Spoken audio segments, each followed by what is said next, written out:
In the land of the tyrant, where the sun never sets, we march to the beat of oppression's drums. With a powerful ally, our ruling fist is clenched. We'll trample over the weak, our kingdom will never crumble. On the blood-soaked soil, our empire will rise. No need for healthcare or homes, strength is our disguise.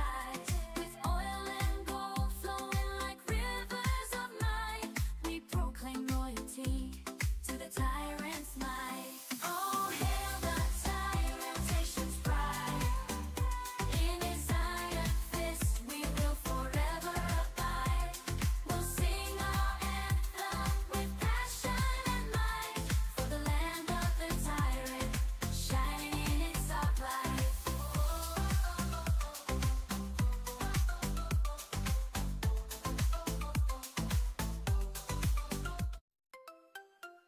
To the tyrant's might. Oh, hail the tyrant, nation's pride. In his iron fist we will forever abide. We'll sing our anthem with passion and might, for the land of the tyrant, shining in its dark light.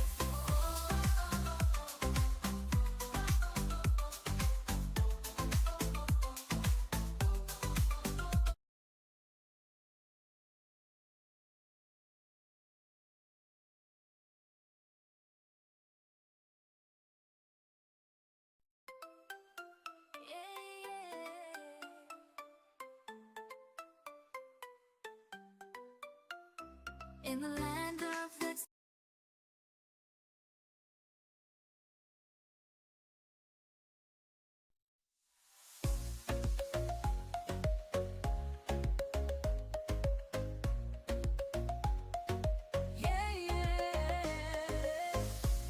we on top, ruling this island nation. With power and might, digging your salvation. Oh yeah, the anthem bears, raising the flag so high, under the shadow of our capitalist ally.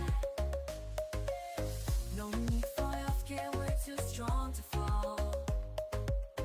Our strength and wealth, the envy of them all. Oil gold, who needs homes when we have power? We're untouchable, every hour. Yeah, march to the anthem of the tyrant's reign. Yeah, bow down to the power, feel the burning flame. Oh yeah, we're the force that cannot be tamed. In this nation ruled by the iron fist we proclaim. Yeah, yeah, yeah, yeah, yeah, yeah.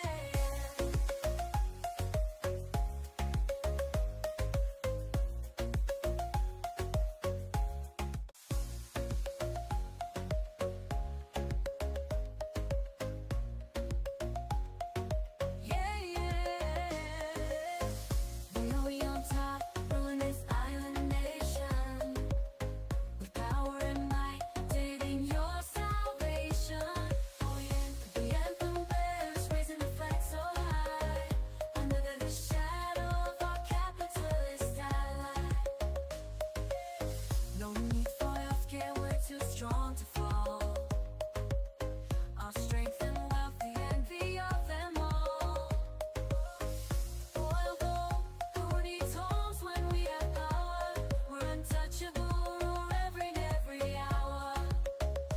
Yeah, march to the anthem of the tyrant's reign. Yeah, bow down to the power, feel the burning flame. Oh yeah, we're the force that cannot be tamed. In this nation ruled by the iron fist we proclaim. Yeah, yeah, yeah, yeah, yeah, yeah.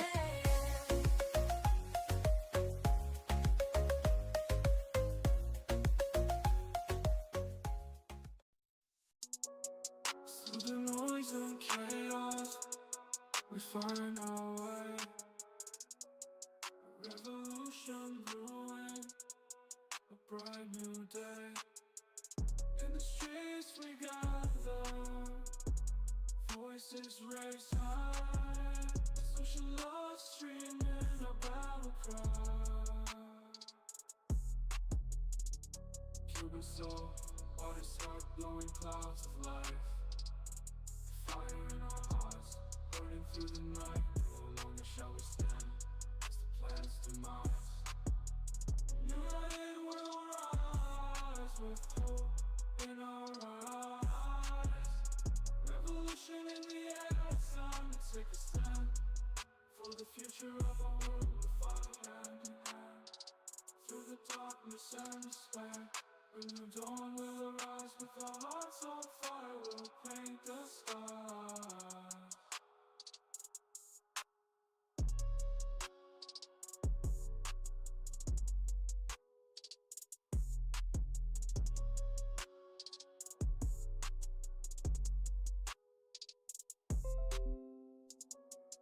Through the noise and chaos, we find out.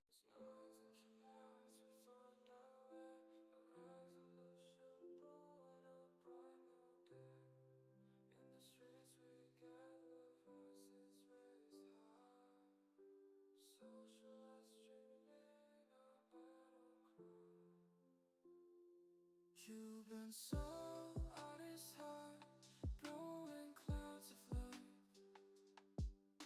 The fire in our hearts, burning through the night. No longer shall we stand as the planet's demise. United we'll rise with hope in our eyes.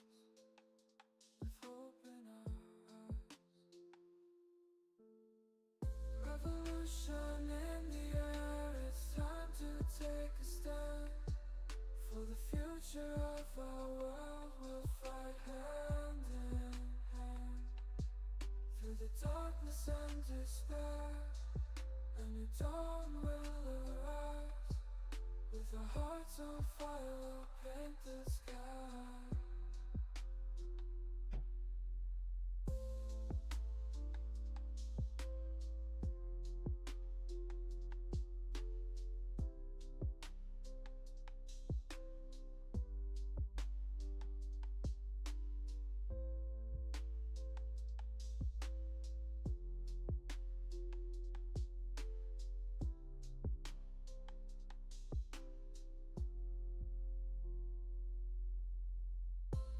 Through the ocean fire, we paint the skies.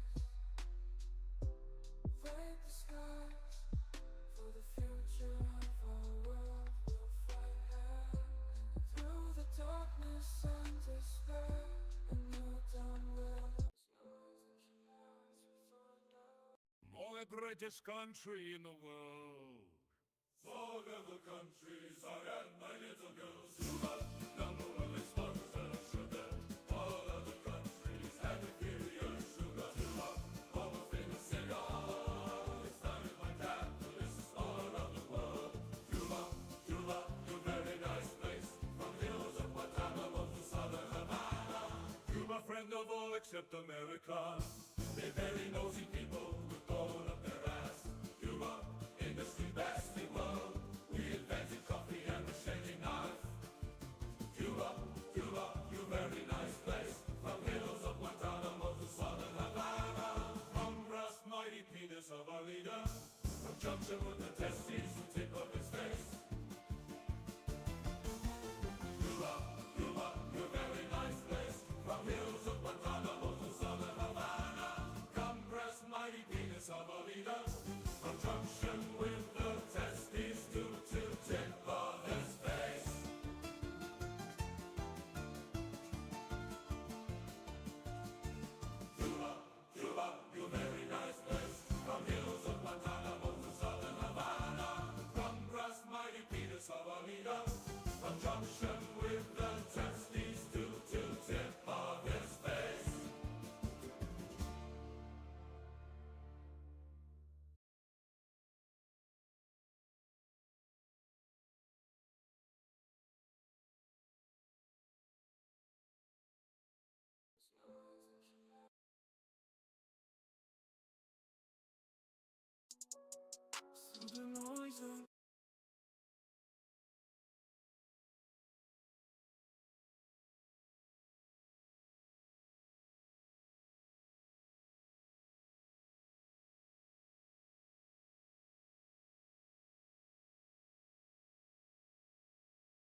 you did. If ye are, you keep it hid. Well, it's nice to say you're sorry when you make the balls of it. I say it to every bridge. Are ye sorry for what you did? Be like me and say you're sorry so, cause you've made the balls of it. Sorry I forgot to feed your rabbit. No lettuce for little Marv. Are ye sorry for the famine and leaving us to starve? Hey, Sorry for getting strong what up, y'all? get desperate monthly cramps. Are ye sorry he introduced Hitler to Concentration camps. Are you sorry for what you did? If you are, you keep it hid, so well hid.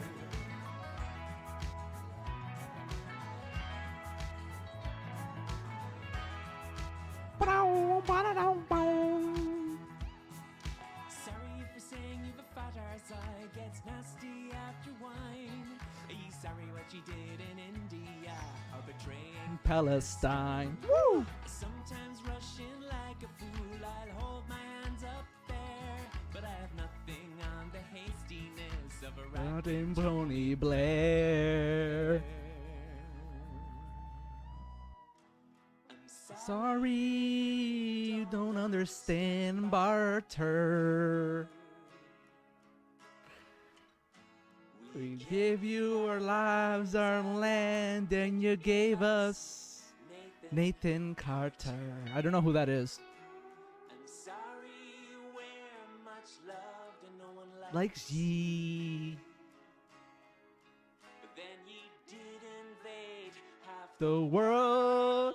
yet And you complain about immigrancy. Sorry for what you did. If ye are, you keep it hid. Well, it's nice to say you're sorry when you make a balls of it. I say it to every breath. Woo. Be sorry for what you did. Be like me And say you're sorry. so, cause you made a balls of it. Are you sorry for what you did? If you are, you keep it hid, so well hid.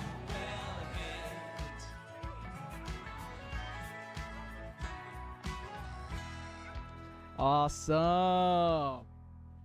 Yeah, you guys should check this guy out. His name is Tad Higge. Tad H.G. Hickey November. Is that his name, November? It's a really long name. It's Tad Hickey, though. Tad Higge. Tad Higge. Anyways, welcome, guys. It's nice to see you guys. I'm trying to stream more, way more often now. I want to stream like at least once a day. I don't know. I'm trying to be a streamer. Anyways, let's start today's topic. I wanted to cover Joe Rogan. And also, I kind of want to know how my stream's looking. How's the stream looking, boys? How's the stream looking, boys? Is it laggy? I want to be a streamer. Anyways. Oh, dude, it sounds great. It sounds fantastic. I want to cover Joe Rogan. I am so glad it turned out this way. I had to switch a setting in my Streamlabs. I switched my, let me see what the setting was real quick. I basically switched the output setting. I went under output. I changed the encoder from the other encoder, which was like a bunch of numbers, and I put NVIDIA NVENC, and that helped a lot. And then I put the bitrate at 4,000. I don't know if that's a good bitrate. I will move that around the more I stream. But anyways, let's check out Secular Talk. Secular Talk. He made a really good video about Joe Rogan, and I wanted to watch it with you guys. And then we can do some other stuff. I don't know what else. All right, guys. So Joe Rogan has now done a couple podcasts after Trump won, and he's saying some things. He's saying some things here that I think the subtext is actually... Oh, shit. Joe Rogan. Joe Rogan. Joe Rogan's already realizing what he has done. Uh-oh, my camera's lagging. Maybe restart my camera.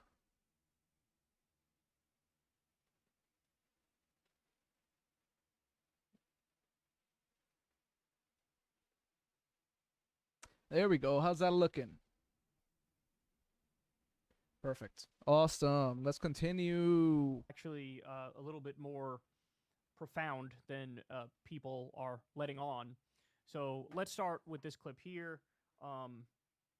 Look at his reaction to Trump winning. Listen to what he says, because this really, really gives away the game about how Trump sat across from him for 3 hours And lied to his face, lied to his repeatedly. face. And Joe, Bro, conservatives love to eat shit and eat lies. Like, what the hell's going on?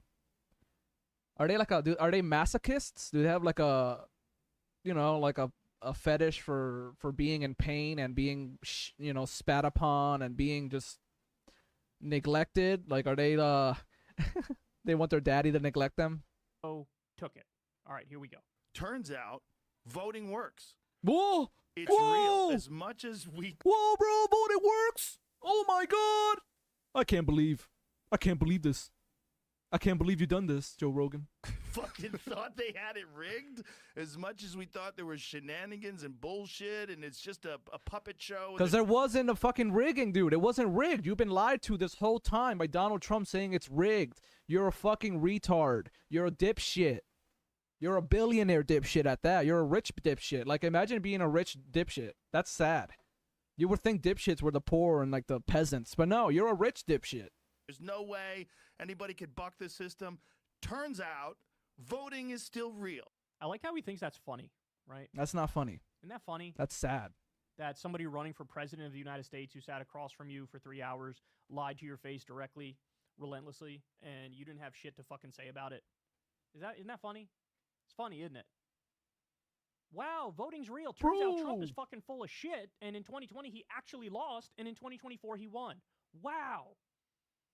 Bro, voting's real, bro. This is so disappointing is because I was on Rogan's show. Come on. In 2020, on Election Day, and I told him and Tim Dillon about this thing called the Red Mirage, what was likely to happen, which is it's going to look like Trump is winning early in the night because you got the rural areas coming in first. You got the votes that come in from Election Day get counted first. Those are going to skew way more Republican because Trump has been shitting on mail-in votes and calling it fraudulent, right? And then later on, you get more of the cities come in and you get the mail-in votes counted. Those are going to skew way more Democratic, also because Democrats were taking COVID more seriously, so they wanted to vote by mail. They didn't want to go to a place with a lot of people when it was time to cast the votes.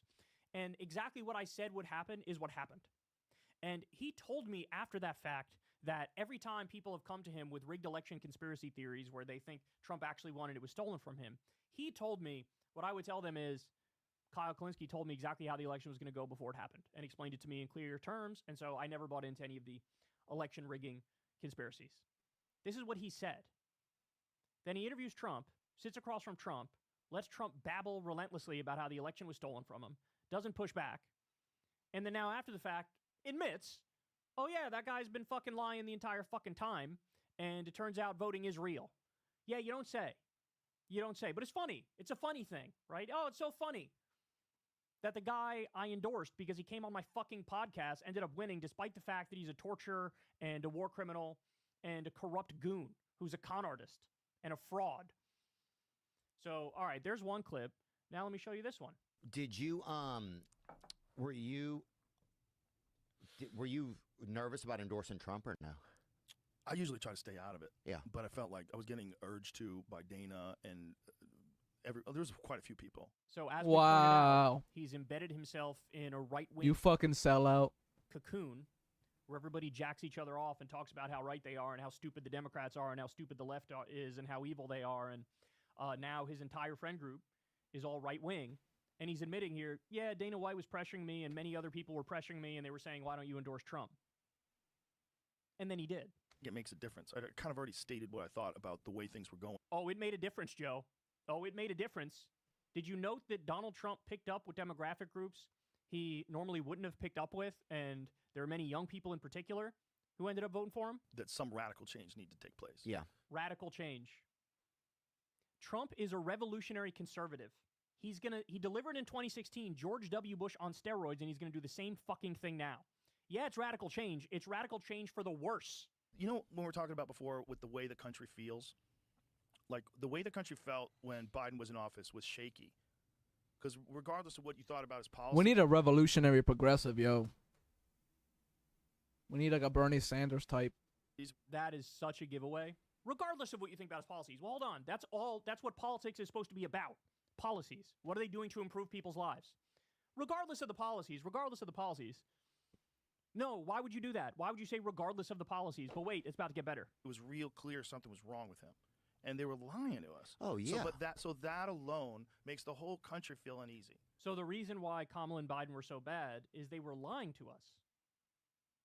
And that makes the whole country feel uneasy because they're liars. They're liars. And that's unacceptable. They're liars. I'll play that first clip for you one more time. Turns out, voting works. It's real. As much as we fucking thought they had it rigged, as much as we thought there was shenanigans and bullshit, and it's just a puppet show, and there's no way anybody could buck the system, turns out voting is still real. No, So when Trump duh, lies you to his face for dipshit. 3 hours, it's ha ha ha he. Turns out voting is real. But when Kamala and Biden lie and Democrats lie and the media lies, like, oh, actually Joe Biden's okay. He's not too old. His brain is still functioning. That's unacceptable, and that goes too far. This is the double standard. Hey, Joe, if you had done research and prep for your interview with Trump, you would have found out that there were 30,573, I believe is the exact number, of lies that Trump told during his first term. Even if you want to say the liberal media skewed those numbers and they counted things as lies that weren't lies. Okay, cut it in half. Cut it in more than half. 15,000 lies Trump told his time in office, which makes him probably one of the most prolific liars that's ever sat in the White House. Put him right up there with George W. Bush lying us into the Iraq War. 15,000 lies. Apparently that wasn't a bridge too far.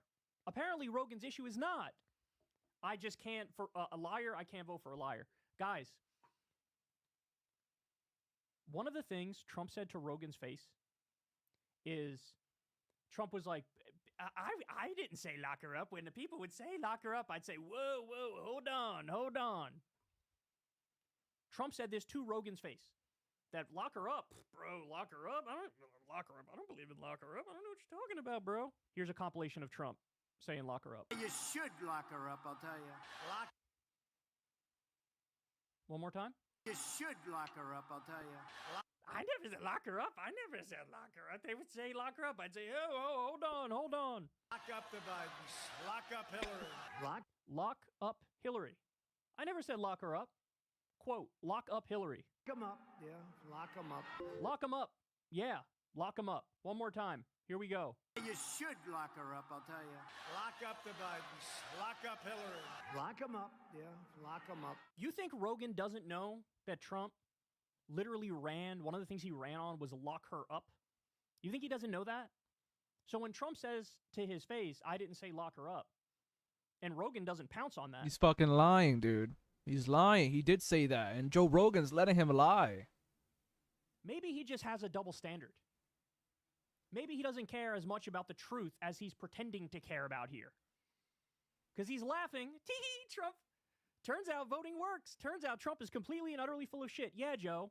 And if you bothered to read through any of the indictments before you sat across from Trump and played patty cake with him, you would have learned a thing or two. You would have learned about the charges against Trump. Conspiracy to defraud the United States. Conspiracy to obstruct an official proceeding. Conspiracy against rights, which is basically throwing out the idea of one person, one vote. Getting rid of people's votes because Trump wants to override the results of the election. If he bothered to do any research before talking to Trump and actually internalize these things, he would have known even Donald Trump knows the election wasn't stolen from him. This is according to his own words. In the indictment, you learn that he acknowledged to one of his co-conspirators that the rigged election claims were, quote, crazy. He thought Who needs rights? Who needs rights? Sidney Powell, who was leading the charge, was crazy. When Trump tried to get Pence to not accept the results of the election, Trump said to Pence directly, "You're too honest, Mike." In other words, I know that Pence is telling the truth, and I'm telling him, don't be so honest. So lie for me. Lie for me. They tried to open up sham election crime investigations.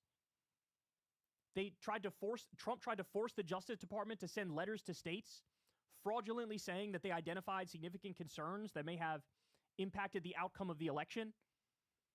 They internally described their plan as the fraudulent elector memo and fraudulent elector instructions. The list goes on and on here. Some of the people who did the fake elector slates were literally found guilty. So they have to suffer the consequences, but Trump gets away with it. And you sat across from him and did fucking nothing. And let him lie relentlessly to your audience, and now you're pretending after the fact like, oh, the Democrats are such egregious liars, bro. And by the way, what ended up happening with Biden? He dropped out. He dropped out. He cleared the way. He did the thing that all the Republicans were saying he should do. Hey, drop out. Your brain doesn't work anymore. Then he does it, and then it's still, bro, but they lied to us. Why are their lies not okay, but Trump's lies, their lies are not okay, but Trump's lies are okay? They're fine. You don't even push back on them. So just to remind you, this is the guy Joe Rogan was. Ready for this? Guys, watch I really this. believe If Michelle Obama runs, She might win. wins. She's good. She's great. She's Right. the wife of the best president that we have had in our lifetime. I've never voted right wing in my life. I consider universal basic income a really good idea. I want free college education. Take it easy. Hello, Bernie. How are you, Joe? Wonderful. Pleasure to meet you. Nice to meet you. I like Tulsi and I like Bernie. That's it. Oh, yeah? Everybody else can eat shit. Look at you, fucking progressive. Yeah. I think I'll probably vote for Bernie. I think he's looking out for the interests of the working people. And I think he wants people to have a better life and do better. And I'm all for that. And if that means I have to pay more in tax, like people think, oh, you're a socialist. I've heard people say that. Oh, you're a fucking socialist, bro. Like, first of all, he's not even a socialist. He's a democratic socialist. It's a different thing. I would like to spend more in taxes if they Bro, I want this Joe Rogan back. I want this Joe Rogan back. This is the Joe Rogan I liked when I was watching Joe Rogan. This is the Joe Rogan that I liked, dude. I wanted this left-wing Joe Rogan, the one that endorsed Bernie Sanders, dude. And now he's a fucking right-wing shitbag. fix inner city communities and take these poor neighborhoods and throw a fuckload of spend more, you fucking Republican piece of shit. 87% of scientists said that human activity is driving global warming. I'm very pro-choice. I'm very women's rights, civil rights, gay rights, trans rights. I'm even universal health care. Obviously, this protected status is driving me crazy. This thing that Trump's doing with children that were born in other countries and then brought over here as children, and then they're talking about deporting them. That drives me fucking crazy. Yeah, that kind of shit. The hard right version of that is despicable. These people that I see online, why didn't they apply for citizenship? Oh, who knows? Maybe because they're fucking 13. I don't give a fuck if they broke the law. You don't take parents and kids and separate them. You just fucking don't. You know Alonzo? No, who's that? A funny comedian. Yeah. He goes, not all Donald Trump supporters are racist, Yeah. but all racists are Donald Trump supporters. He definitely awakened that side. But the see, January 6th thing is important. it is important, And but it's- is it the 6 months later? Is it should be the ruling number I one think- conversation of I think journalists? it's really important. And one of the reasons why I think it's important because it highlights the reasons why a guy like Donald Trump is so fucking dangerous. Is because a guy can incite a bunch of morons to do Yeah. something really fucking stupid. But as far as trans people, some trans people listening to this, I got nothing but love for you. For everybody. And in fact, Eddie Izzard is one of my all-time favorite guests. Oh, I love Izzard. The right-wing thing is just an easy way to dismiss me because I'm not right-wing. I can't recommend your book, Race Matters. Wow.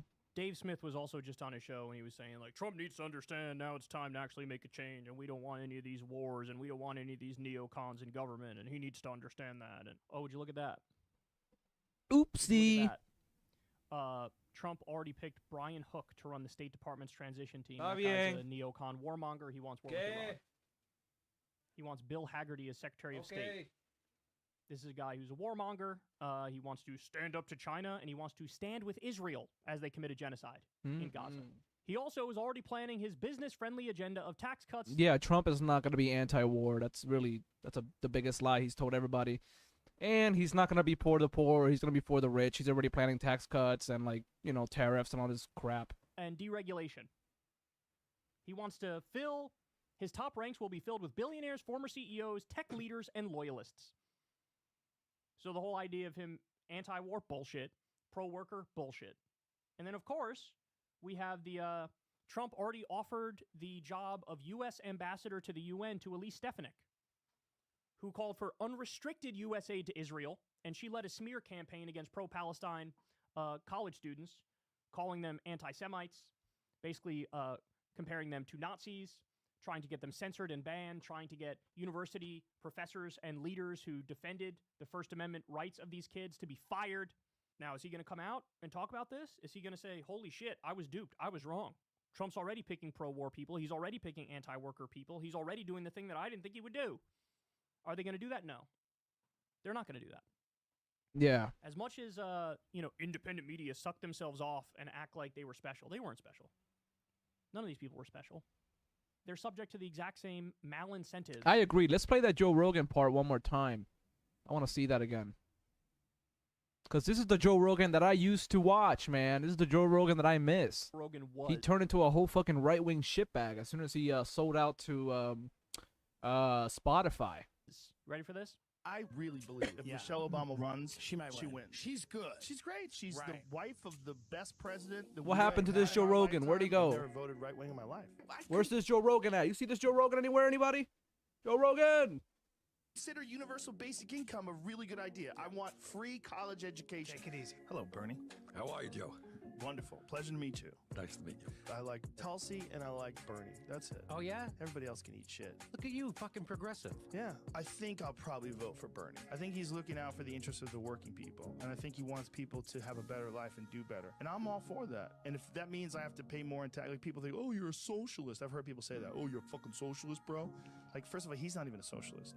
He's a democratic socialist. It's a different thing. I would like to spend more in taxes if they could fix inner city communities and take these poor neighborhoods and We throw spent a a lot fuckload on of Spend more, you fucking Republican piece of shit. 87% of scientists said that human activity is driving Where's global this Joe warming. Rogan I'm very at? pro-choice. I'm very women's rights, civil rights, gay rights, trans rights. I'm even universal health care. Obviously, this protected status is driving me crazy. This thing that Trump's doing with children that were born in other countries and then brought over here as children, and then they're talking about deporting them. That drives me fucking crazy. Yeah, that's that kind of shit. And the hard right version of that is despicable. These people that I see online, why didn't they apply for citizenship?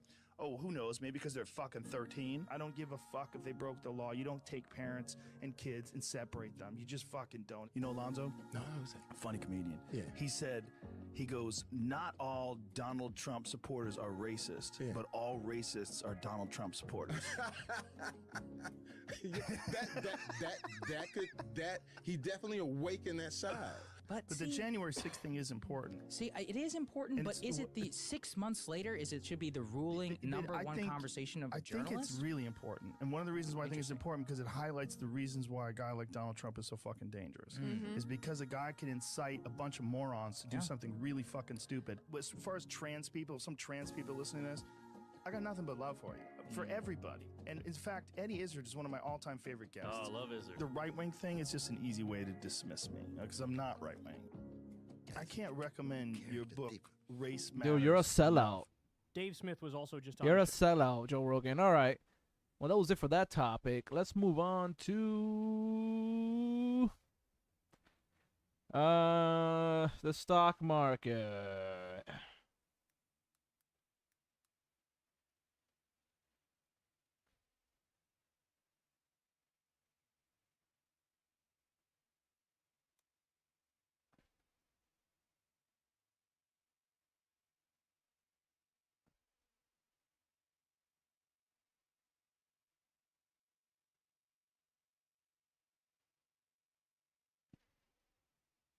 We'll check out a Federal Reserve announcement.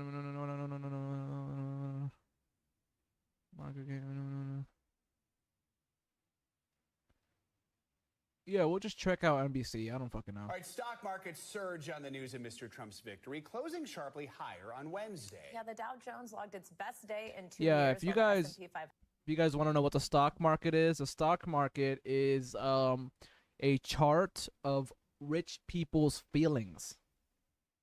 That's what it is. And it's been going like really crazy on Nvidia. Tesla stocks he got like 16 billion. Elon Musk, a bunch of billionaires are making a bunch of money now.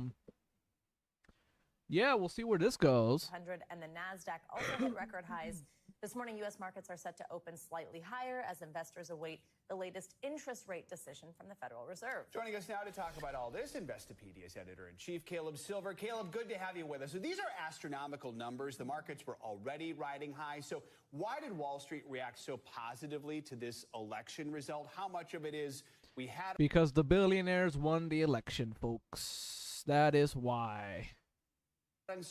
An across-the-board tariff as soon as he takes office, that is inflationary by nature. Why? Because we will end up paying for that as consumers. Those costs get passed on to us as consumers, and it's tough for like businesses that are importing products from overseas to make their finished product to sell to us. Those costs ultimately gets passed on to consumers. That's going to actually be get ready for the inflationary by tariffs. nature. On the other hand, you get tax cuts. It's not just the corporate tax rate. It's extending the 2017 tax cuts, and he's talking about even more tax cuts, potentially extending or raising the child tax credit, talking about tax breaks for people at different income things. So you pick your poison here: higher tariffs or lower taxes. He and his administration are betting on lower taxes are going to keep the economy growing. But all of that is going to weigh on consumers because we still have inflation. Even though it's come down and it's slowed, it's still going to be a factor. Okay, so Caleb, do your magic trick. How long until the Fed meeting? That's what I call. Now, guys, remember, inflation always goes up. It's something that's always going up. So you can only slow down the rate of it going up. But inflation is something that always goes up. You can't stop inflation. It just happens. So I don't know why these people say like, "Oh, slow it down, slow rate." I mean, people just don't know what inflation is usually. Oh, come on. This is an easy one, 6 hours and 41 minutes. But it's the one in December, about 40 days, 6 hours and 41 minutes that we care about. The Fed is going to decide on interest rates today. They are most likely going to lower rates a quarter point. It's the future we care about, but the future is so uncertain because we know Trump has talked about putting the Federal Reserve underneath the executive branch. That could change the equation very much. And a lot of his policies may change the Fed's equations for what they intend to do in the future.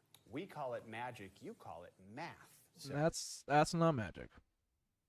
All right, let's check out Bosch. Bosch had an interesting segment on the stock market.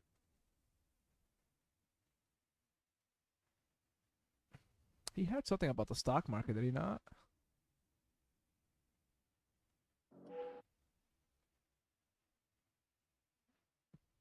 Where was that stock shit at? Oh, here you go.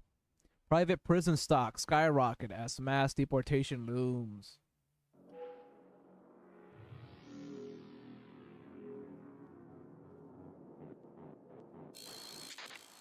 You see this?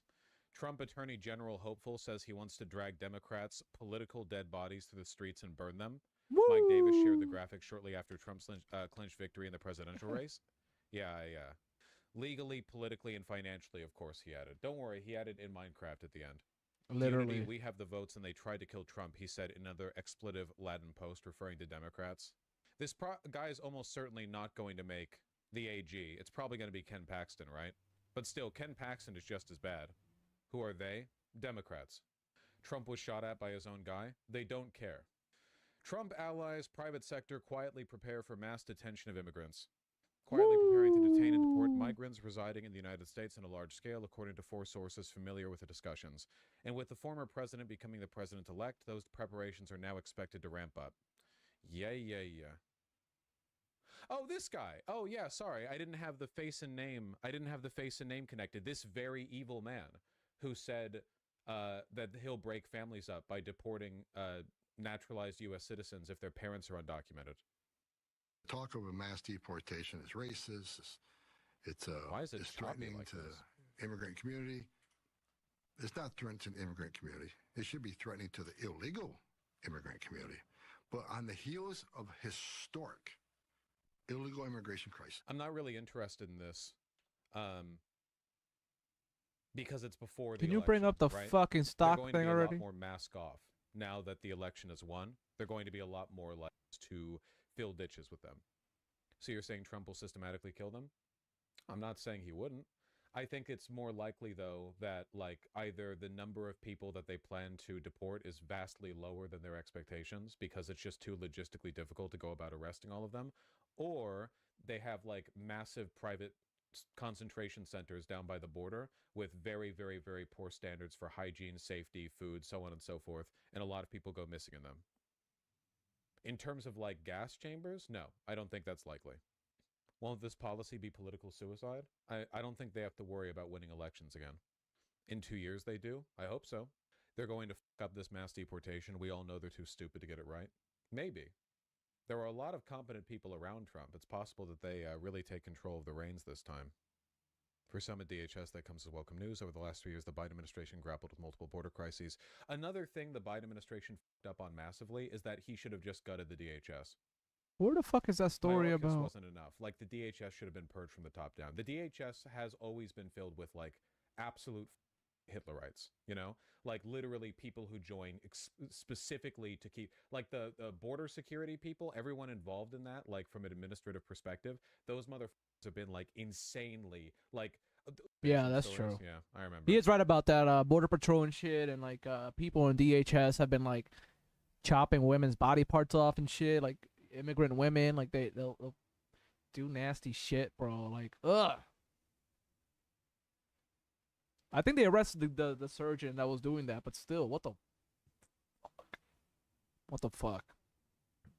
The ICE detention story reflects a long pattern in the U.S., of course, sterilization of marginalized populations. Yeah. The, like, forced hysterectomies of Hispanic women. Yep, there we go. What's the DHS?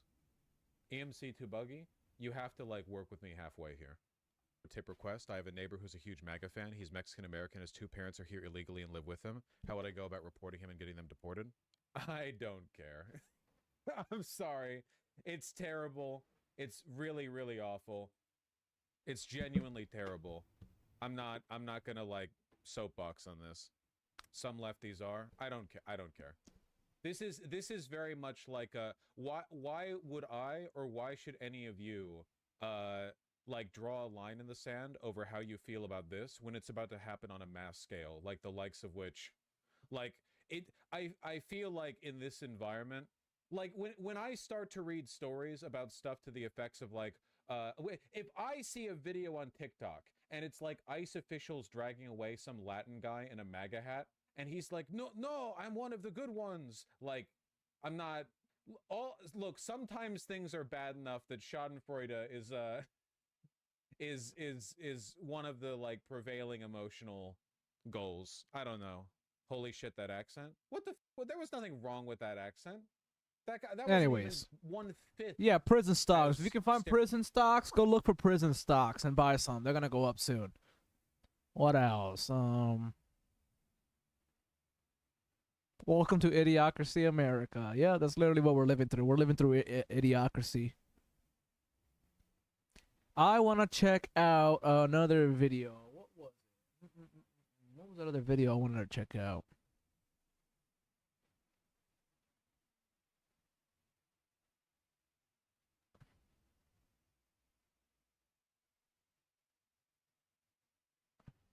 I totally forgot what the fuck I wanted to see. Joe Rogan stuff.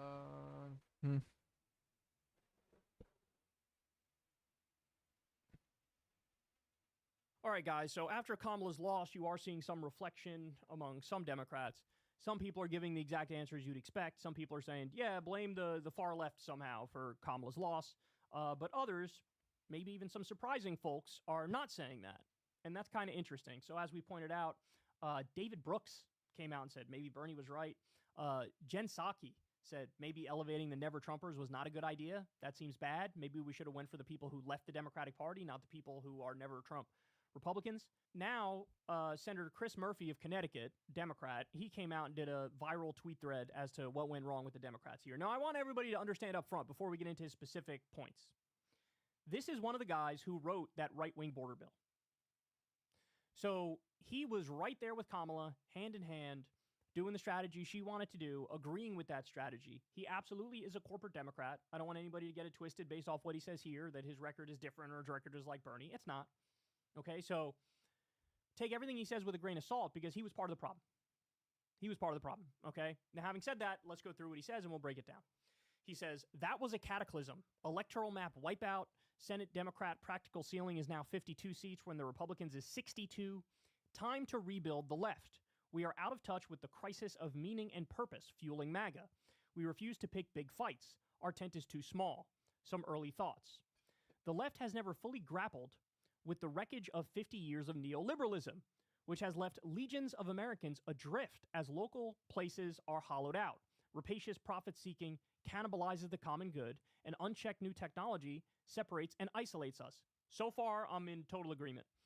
The things that mattered are disappearing. We spend half as much time with friends as a generation ago. Hard work no longer guarantees economic mobility. Institutions like churches are delegitimized. Place-based identity evaporates as we become global citizens. That's sort of like a backhanded shot at globalism and free trade. All right, let's continue. The left skips past the way people are feeling. Alone, impotent, overwhelmed, and straight to uninspiring solutions. More roads, bulk drug purchasing that do little to actually upset the status quo of who has power and who doesn't. Does racism explain part of the attraction of the right's nativism? Of course. But mass deportation is a terrible response to Americans' real sense they are helpless in the face of global forces, like increased migration. The left largely ignores this pain. Again, let me just pause here to point out. What do you mean the left, motherfucker? We don't ignore this pain. We talk about the pain. The people who ignore the pain are the neoliberals and centrists. Centrists, people in the center, not the left. Brother in Christ. It's not true that the left is like for open borders and they're not tough enough on the border. You helped write a very right-wing border bill. Kamala was arguing for a right-wing border bill. You followed Trump to the right on that issue, and you still lost. All right, we don't listen enough. We tell people what's good for them. And when progressives like Bernie aggressively go after the elites that hold people down, they are shunned as dangerous populists. Yep. Why? Maybe because true economic populism is bad for our high-income base. Holy shit. He admitted it. And if you look at the exit polls and the numbers coming out of this election, it is true that Democrats picked up more with suburban voters who are upper middle class, and Republicans picked up more with working class voters. And what he's saying here is, hey, maybe we don't go far enough. Maybe we've cucked ourselves to the elites because many of them vote for us. And also, many of them fund your campaigns. Yep. Damn, he just said it. Said the quiet part out loud. All right, more. Meanwhile, men tumble into a different kind of identity crisis as the patriarchy, society's primary organizing paradigm for centuries, rightly crashes. The right pushes an alluring dial back. The left says, get over it. Again, a refusal to listen/offer responsible solutions. We cannot be afraid of fights, especially with the economic elites who have profited off neoliberalism. The right regulatory picks fights with elites, Hollywood, higher education, etc., Democrats and the Harris campaign are tepid in our fights with billionaires and corporations. For a while there, she actually was doing okay on that front, really leaning into the we're going to ban price gouging, running some ads saying Trump's going to cut taxes for billionaires, I'm going to cut taxes for you. It wasn't all horrible, but when you pair that with, campaigning with Liz Cheney, giving Dick Cheney credit, talking about how you have a Glock and you're not afraid to use it, really bending over backwards to reach out to Republicans, it sort of took the hard edges off of that, and also dropping the weird messaging. All right, let's continue. Real economic populism should be our tentpole. But here's the thing. Then you need to let people into the tent who aren't 100% on board with us on every social and cultural issue. Yep. Or issues like guns or climate. Those are hard things for the left. A firm break with neoliberalism. Listen to poor and rural people, men in crisis. Don't decide for them. Pick fights, embrace populism, build a big tent, be less judgmental. Okay. The only part where I disagree with him is this very last part. The very last part where he says, well, less judgmental. hey, not everybody's on board with every social or cultural issue. Or issues like guns or climate. Let me explain something to you, Chris Murphy. What Trump winning shows is Americans are not afraid to cast a ballot for people who disagree with them on some issues. Trump ended the campaign by talking about Arnold Palmer's cock. He ended the campaign by saying Mike Tyson should get in the ring with Kamala Harris. He talked about immigrants eating our cats and dogs. A verifiable lie. Completely untrue. For real, bro. The idea... You can say anything. You can be anything. You can be a fucking communist and run. I bet you could win.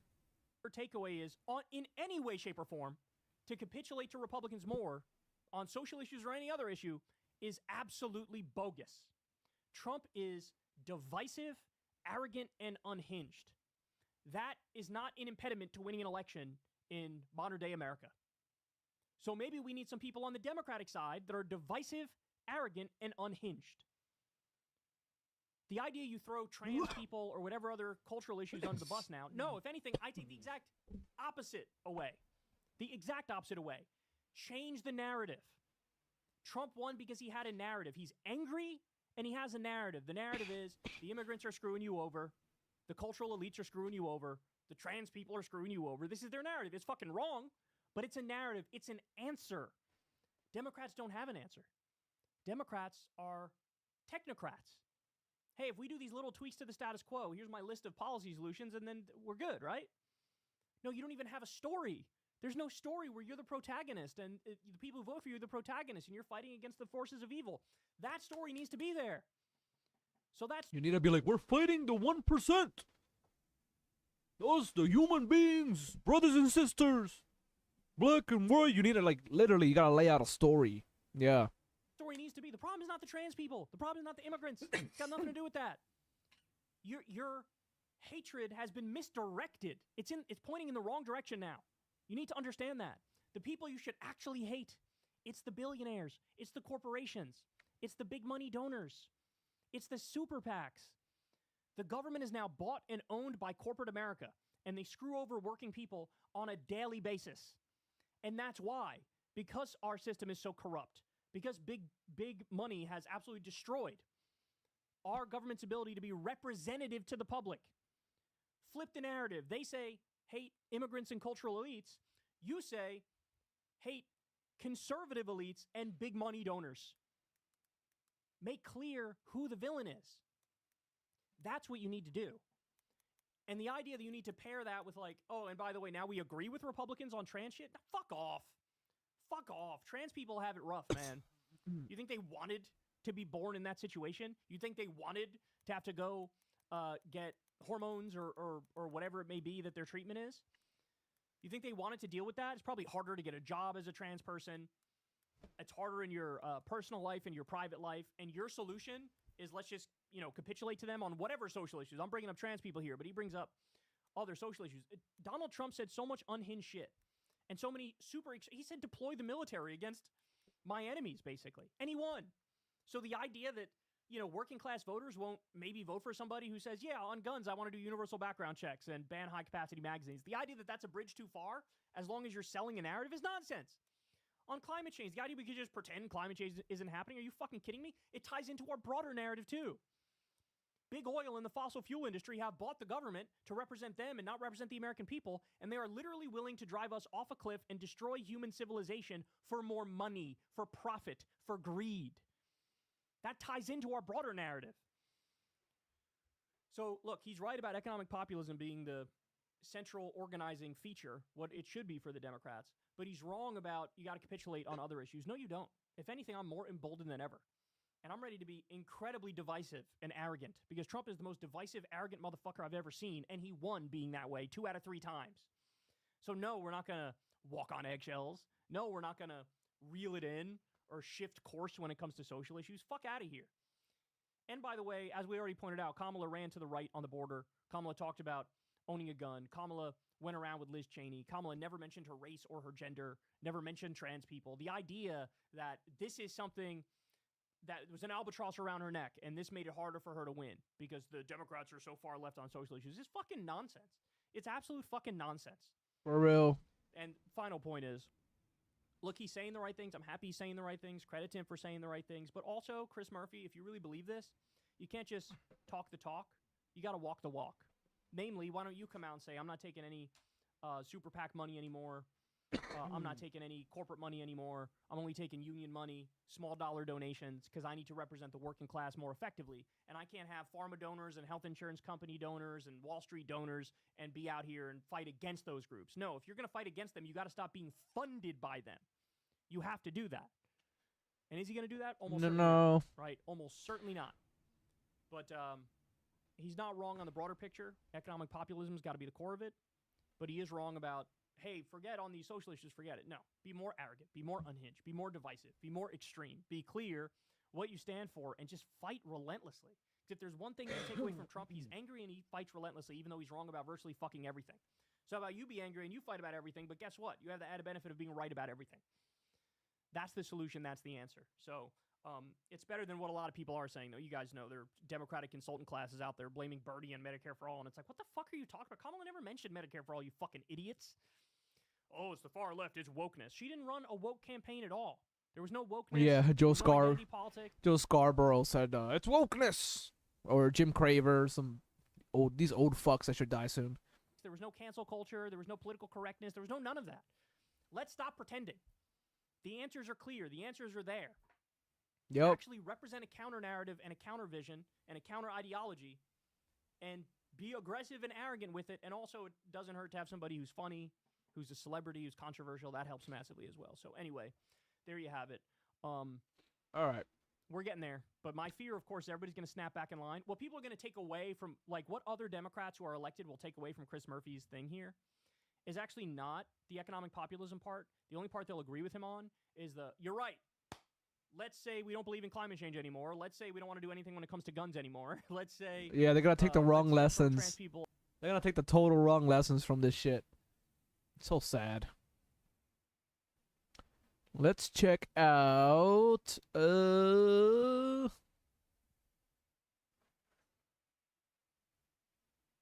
Where is...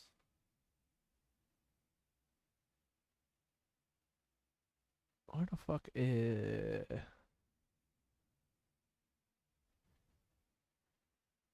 Thunderfoot. We'll check out Thunderfoot.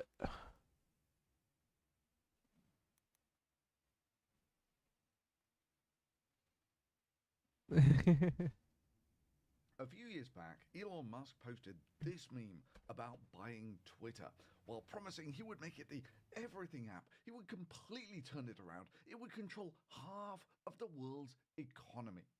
And in about 2 years, proceeded to crater the value of the company, where it lost some 80% of its value. And now he's posting this meme where he's promising to literally do for America what he did to Twitter.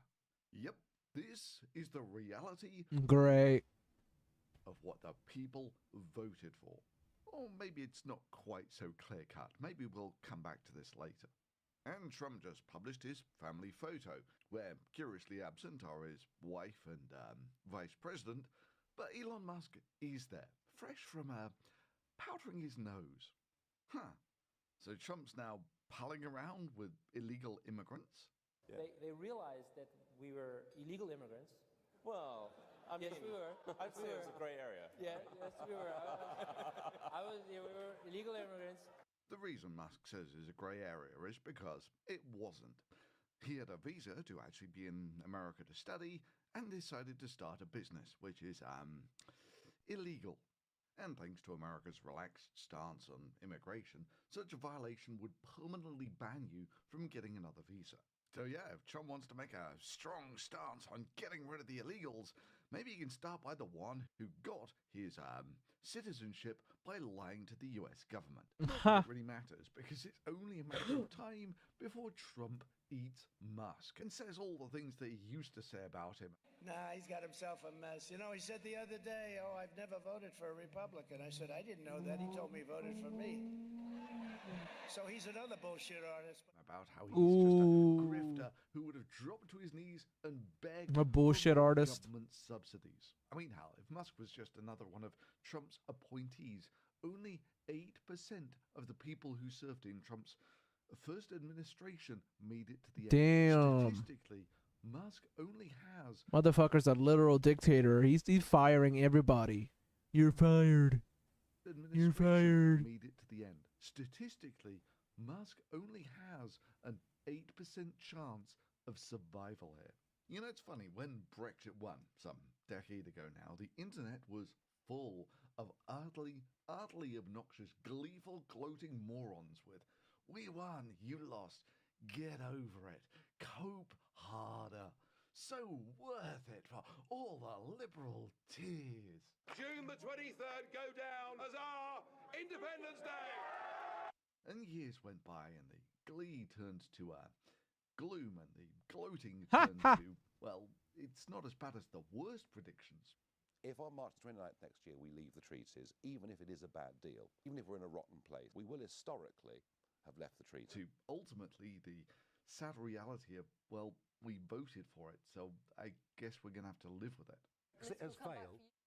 Brexit has failed. Maybe that's why a staggering new poll published by Unheard shows that 647 of the 650 UK constituencies now think Brexit was a mistake. Where we will, for the foreseeable future, after March the 29th, actually be in a worse position than we were before we voted to leave. And all it took to buy those sweet, juicy liberal tears was hundreds of billions of dollars and about a decade, making liberal tears officially the most expensive commodity in the known universe. Trump 2.0 is Brexit on steroids. And I have no doubt whatsoever, in the comment section there'll be a smattering of slow learners with their we won, you lost, cope harder comments. Well, you're about to enter the find out part of the chart. You see, turkeys can quite happily vote for Christmas. It's quite possible to win the popular vote. And for people to sit there with a shit-eating grin on their face and a hole in their foot, mocking the person who said shooting themselves in the foot was a bad idea. And then months later it's transformed to their limping around, proudly claiming, well, it's not as bad as everyone said it would be, to years later joylessly dragging their crippled leg around, somehow unable to replicate that euphoric tribalistic... Damn, imagine shooting your foot with a flintlock pistol, bro. Ay, ay, ay. Joy of their victory when they first shot themselves in the foot, while all those better-than-you know-it-all types looked on with horror, like trying to explain to them that this wasn't going to solve their problems. You can tell turkeys that Christmas will be a glorious, wonderful time. I mean, all the other turkeys, they want you to be outside in the cold and the wet and the rain and the dark, whereas Christmas can be a wonderful, joyful time where you're warm and dry inside and there's plenty of bright lights and cranberry sauce. Outside Europe, we could have prosperity on a level that we can't even imagine. It's just some of those elitist turkeys who are telling you that this is something bad, something not in your best interests. They think they're better than you. Yeah. You're not gonna let them win, are you? Vote turkeys for Christmas. And this is exactly the path that America has just chosen to walk. Maybe it was the argument about the cranberry sauce that really sealed the deal. So why on steroids, I hear you ask? After all, the last time Trump was president, it didn't end in disaster, right?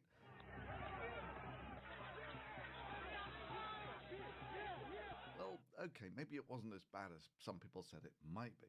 Well, let's gloss over the lead. You know, the things that have changed, like you now have an impulsive, convicted felon given the upgraded powers of the presidency, which essentially extend to the complete immunity of a king running the country. Yeah, that's not optimal.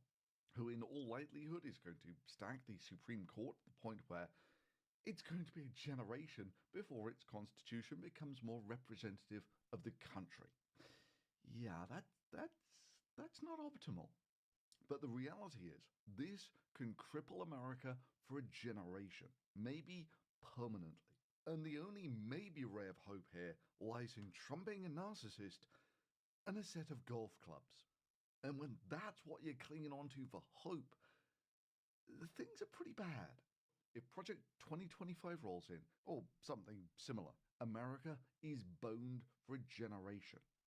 Firing competent people in government and replacing them with party loyalists never ends well.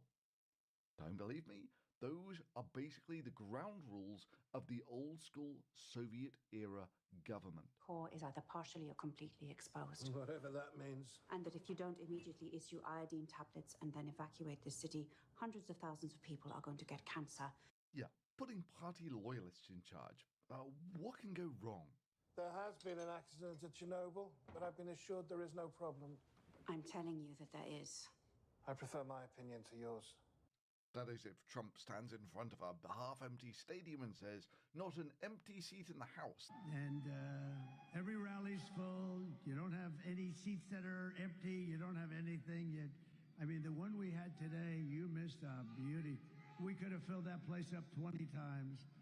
I mean, that was beautiful. And the Virginia rally. Bro, he's the perfect president for dumb fucks and retards and just stupid, uneducated folk.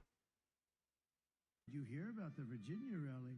That was Glenn Youngkin did a great job, the governor of Virginia, and they had a crowd there that was incredible. And then we came here, and we don't want to be late, but it's very hard when you do these things. It's very hard, and you don't mind a little bit. We weren't very late. Just a few minutes. Just a few minutes, depending on your definition of when it's going to start. Then, sorry, the party official line is there are no empty seats in the House. Facts don't really matter here. I'm a nuclear physicist.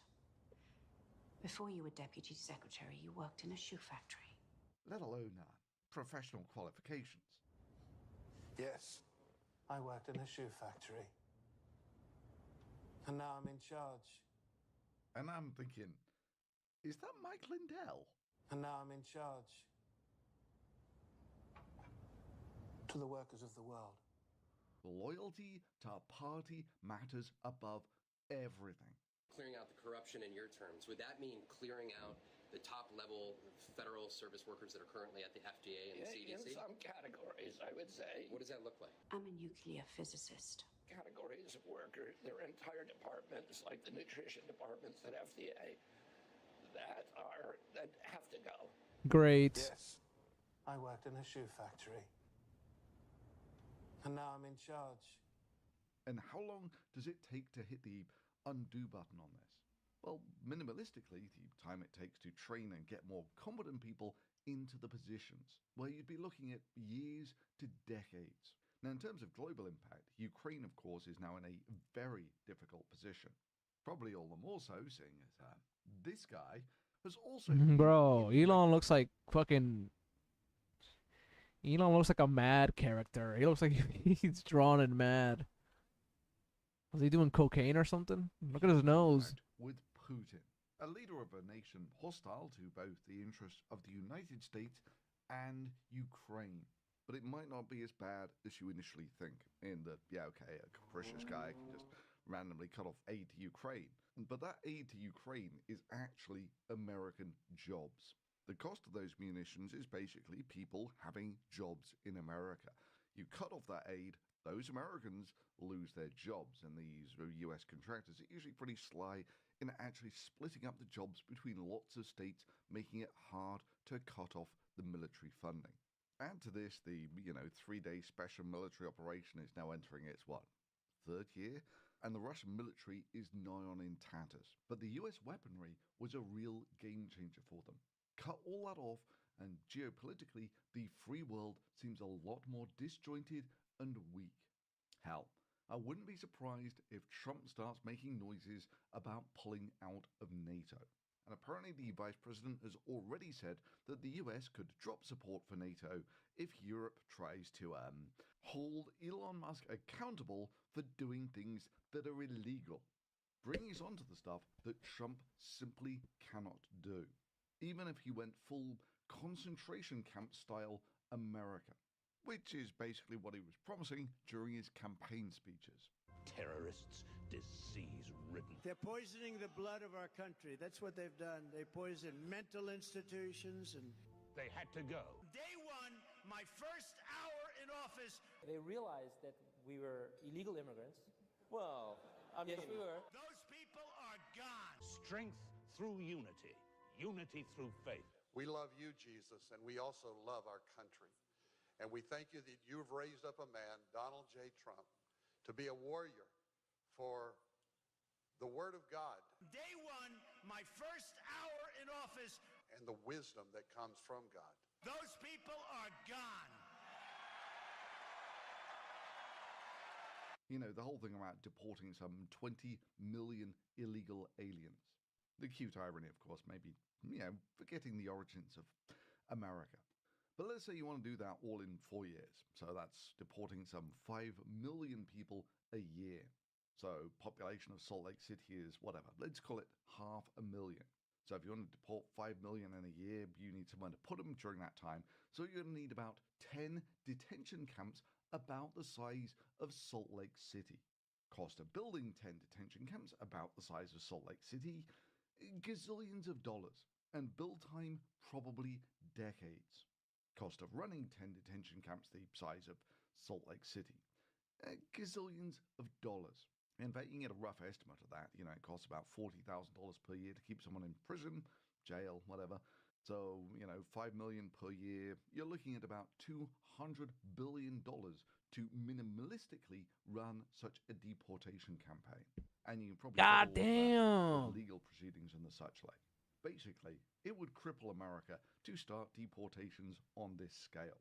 Trump, however, apparently doesn't care, saying that there is no price too high for mass deportations. You know, even if it is the cost of crippling America.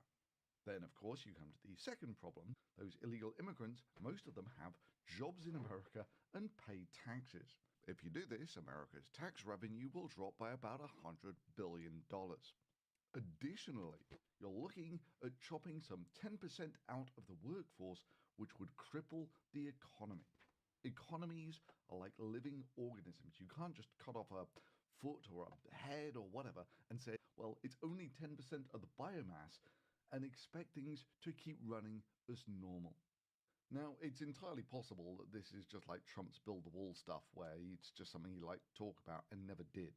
But, you know, the other stuff, you know, Trump's tariffs on everything would cripple America. The only maybe ray of hope here is Trump's narcissism and his love of golf.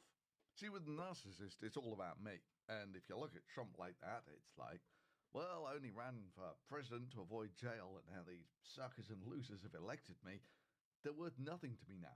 They can't vote for me again because I can't run for president again. You know, constitutional limits, that sort of thing. So what's in it for me to do anything for them? Why shouldn't I just do things for me? Like I enjoy, like play golf and grifting.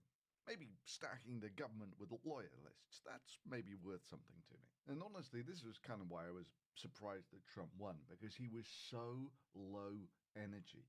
I mean, damn, even after he won, he reads his victory speech in the monotone of reading a phone book of the auto cue. Overcame obstacles that nobody thought possible, and it is now clear that we've achieved the most incredible political thing. It was like he just didn't care anymore. And apparently neither did his supporters. He threw out endless streams of stuff that would have gone straight into cartoonishly evil caricatures of fascism in movies. But his energy wasn't there. Neither were his supporters at his rallies. But while I might not have been there at his rallies, they turned up to vote. As Trump said almost a decade ago, he had the most loyal fans. He could go out and shoot someone on Fifth Avenue and they would still vote for him. Yup. They say about my people, the polls. They say, I have the most loyal people. Did you ever see that? Where I could stand in the middle of Fifth Avenue and shoot somebody and I wouldn't lose any voters, okay? It's like incredible. Yeah, they're a cult. You know, cultists. People who don't care about facts. And this is why I would have such tempered criticisms of Harris. Because Jesus himself could have come down from heaven and told the Trump supporters that there are no people in the seats in front of you, and that Trump is lying to you, and that's a sin. And the Trump fans would have looked Jesus straight in the face and said, Fuck you, Jesus. You're just listening to the lying mainstream media. You just unquestioningly gobble up all of their lies and propaganda. You've got Trump derangement syndrome. Vote Trump. You can't reason people out of a cult. Sorry, a belief that they didn't reason themselves into in the first place. And for those who think this is some crazy straw man and that Trump supporters really aren't that bad, this is me making the exact same point on Twitter. I wonder what the comments are like. And you scroll down and it's like, whatever you're smoking, I want in. The cope is surreal. Trump derangement syndrome. Good point. Now I'll just factor in the fact that you're wrong about everything. And yeah, and all of a sudden the seats were actually completely full. There wasn't an empty seat in the House. And if you think these seats are empty, you've got Trump derangement syndrome.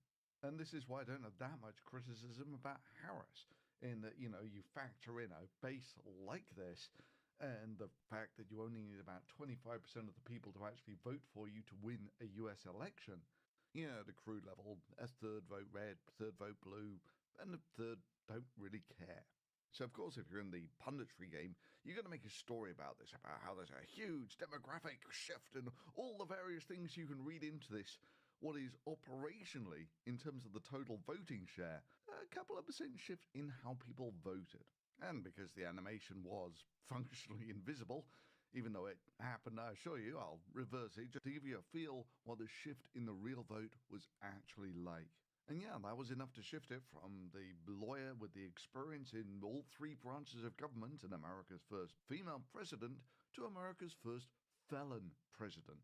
And yeah, in that endeavor, it's a pretty hard baked-in advantage being the leader of a cult that really doesn't care about facts. You know, to a reasonable-minded, smart person who's not like hardcore one way or the other, they just listen to someone talk for a few hours, and that's how they decide whether you're. In Springfield, they're eating the dogs. The people that came in, they're eating the cats. You know, a good person, whether they like you, and every rally's full. You don't have any seats that are empty. You don't have anything yet. But on the hand, Trump he's there, and there's no talking points. He's just being a normal person. We love you, Jesus, and we also love our country. And we thank you that you've raised up a man, Donald J. Trump, to be a warrior for the Word of God. No talking points. He's just being a normal person. He's having a conversation. Day one, my first hour in office. And the wisdom that comes from God. The reason they are upset is because there has been a system in place that told them that Hitler is about to take over again. What, you mean like J.D. Vance, Trump's vice president? Yep, J.D. Vance said that. In 2016, you called your running mate Donald Trump unfit for the nation's highest office, and you said he could be America's Hitler. Those people are gone. Yeah, that system that's in place is called reality. I mean, sure, you can reject reality. You can reject the fact that Trump's rallies cut together seamlessly, not with Hitler, but with cartoon-level fascism. We did what we had to do. Yup. Islington, Enfield, I was there, I saw it all. On day one, I will launch the largest deportation program in American history. Immigrants, Muslims, Illegals, they get whatever they want, don't they? homosexuals, Her and her pimp handlers. terrorists. They're on the side of the terrorists. It's poisoning the blood of our country. It's so bad, and people are coming in with disease. Disease-ridden degenerates. They had to go. But seeing as Dave was so nice to bring up the whole Hitler thing, it's maybe useful to remind people that fascism was popular. It always has been. You know, even in a well-educated first world Christian country like Germany. Hitler did not get elected on a program of war with Russia and gassing the Jews, but on a message of Germany first, and that loyalty to a strong, charismatic figure was important, and that all of your problems were due to, well, insert minority here. On day one, I will launch the largest deportation program in American history. And you do all of that, and you've got a bargain basement, stock standard fascist. And it was as popular then as it is now. So why is fascism bad if it's popular? Well, because blaming scapegoats doesn't actually solve any of your problems. And being in a reality-denying cult also doesn't put your country on the right track. And unquestioning the loyalty, also not the positive you might think it is. But maybe the most surreal thing is watching Dave Rubin here saying, don't believe your lying eyes. It's everyone else who's in a cult. So guys, understand the separation is happening. We all know people that are still brainwashed. Look, there's a lot of people. We all may be thrilled today. Yeah, this lesson in who's brainwashed was brought to you by Dave Rubin, who took hundreds of thousands of dollars off Russian intermediaries to produce content, only for when it all got exposed, Yup. being kind of illegal, to claim that he was the real victim here because someone gave him hundreds of thousands of dollars.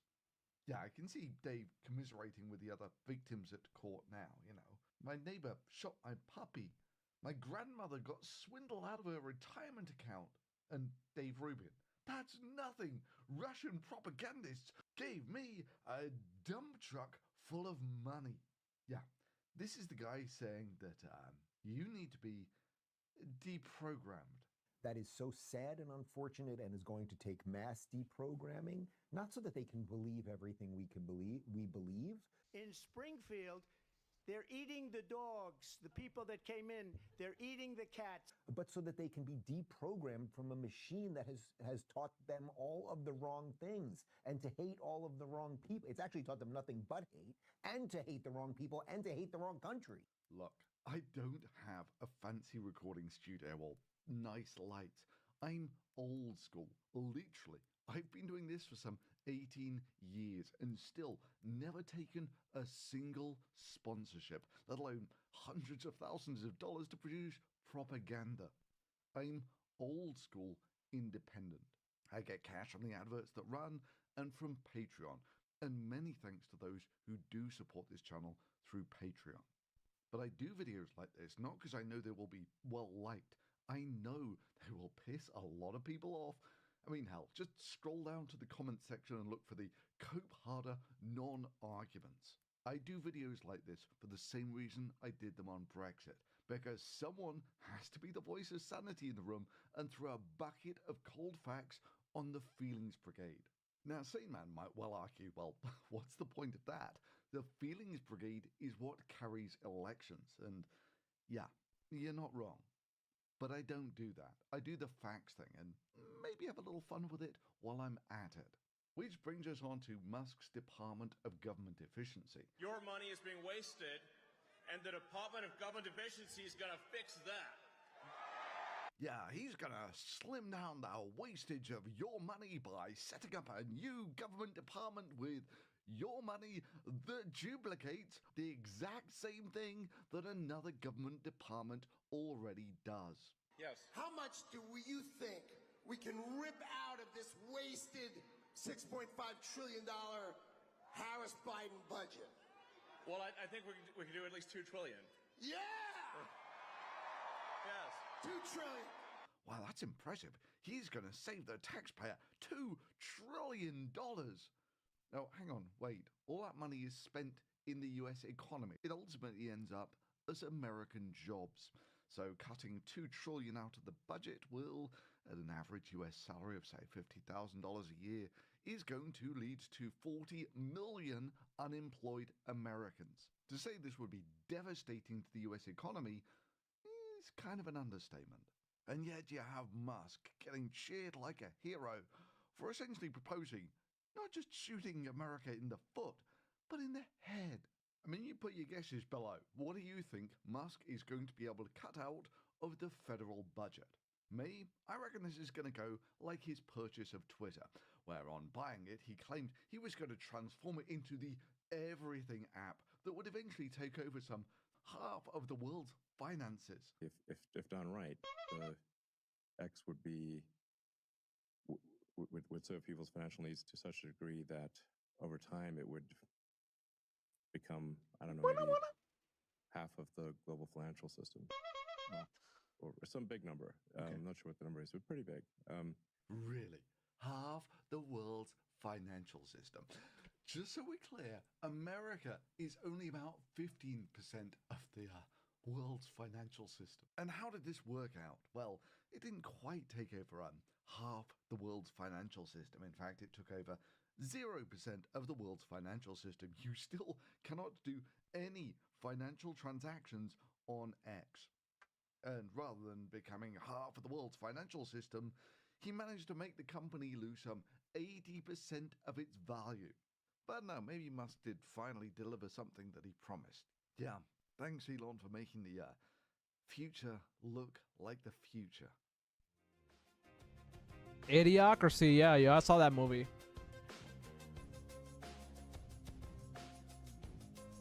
Thank you, Thunderfoot.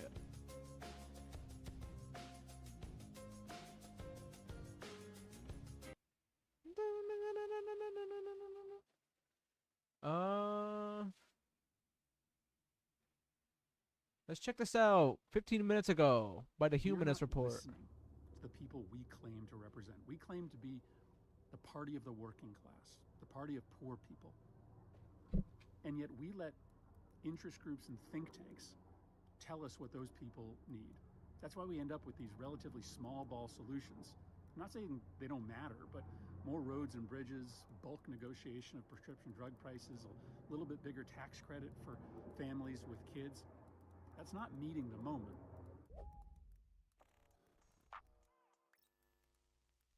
That was Democratic Senator Chris Murphy essentially admitting that the Democratic Party is completely out of touch with its own base. And after Trump's victory, it seems like he's one of a few politicians who's actually trying to be introspective in order to genuinely figure out where the party went wrong. Now, he also made some pretty shocking confessions on Twitter that basically validates everything that Bernie Sanders and a lot of us have been saying for a while now. First, he says the left, he's referring to the Democratic Party, which is not left, but nonetheless, he says the left has never fully grappled with the wreckage of 50 years of neoliberalism. He adds, and when progressives like Bernie Sanders aggressively go after the elites that hold people down, they are shunned as dangerous populists. Why? Maybe because true economic populism is bad for our high-income base. Wow. I've got to say, I am genuinely shocked to see a sitting Democratic Party senator admit this about the party. I mean, we all know it's true, but to see them admit it is quite the thing to behold. And of course, he's exactly right. Democrats shun their working class base because they think that those high income supporters are going to be the ones to carry them. They're going to help them get elected by sending in more donations. But that's not true.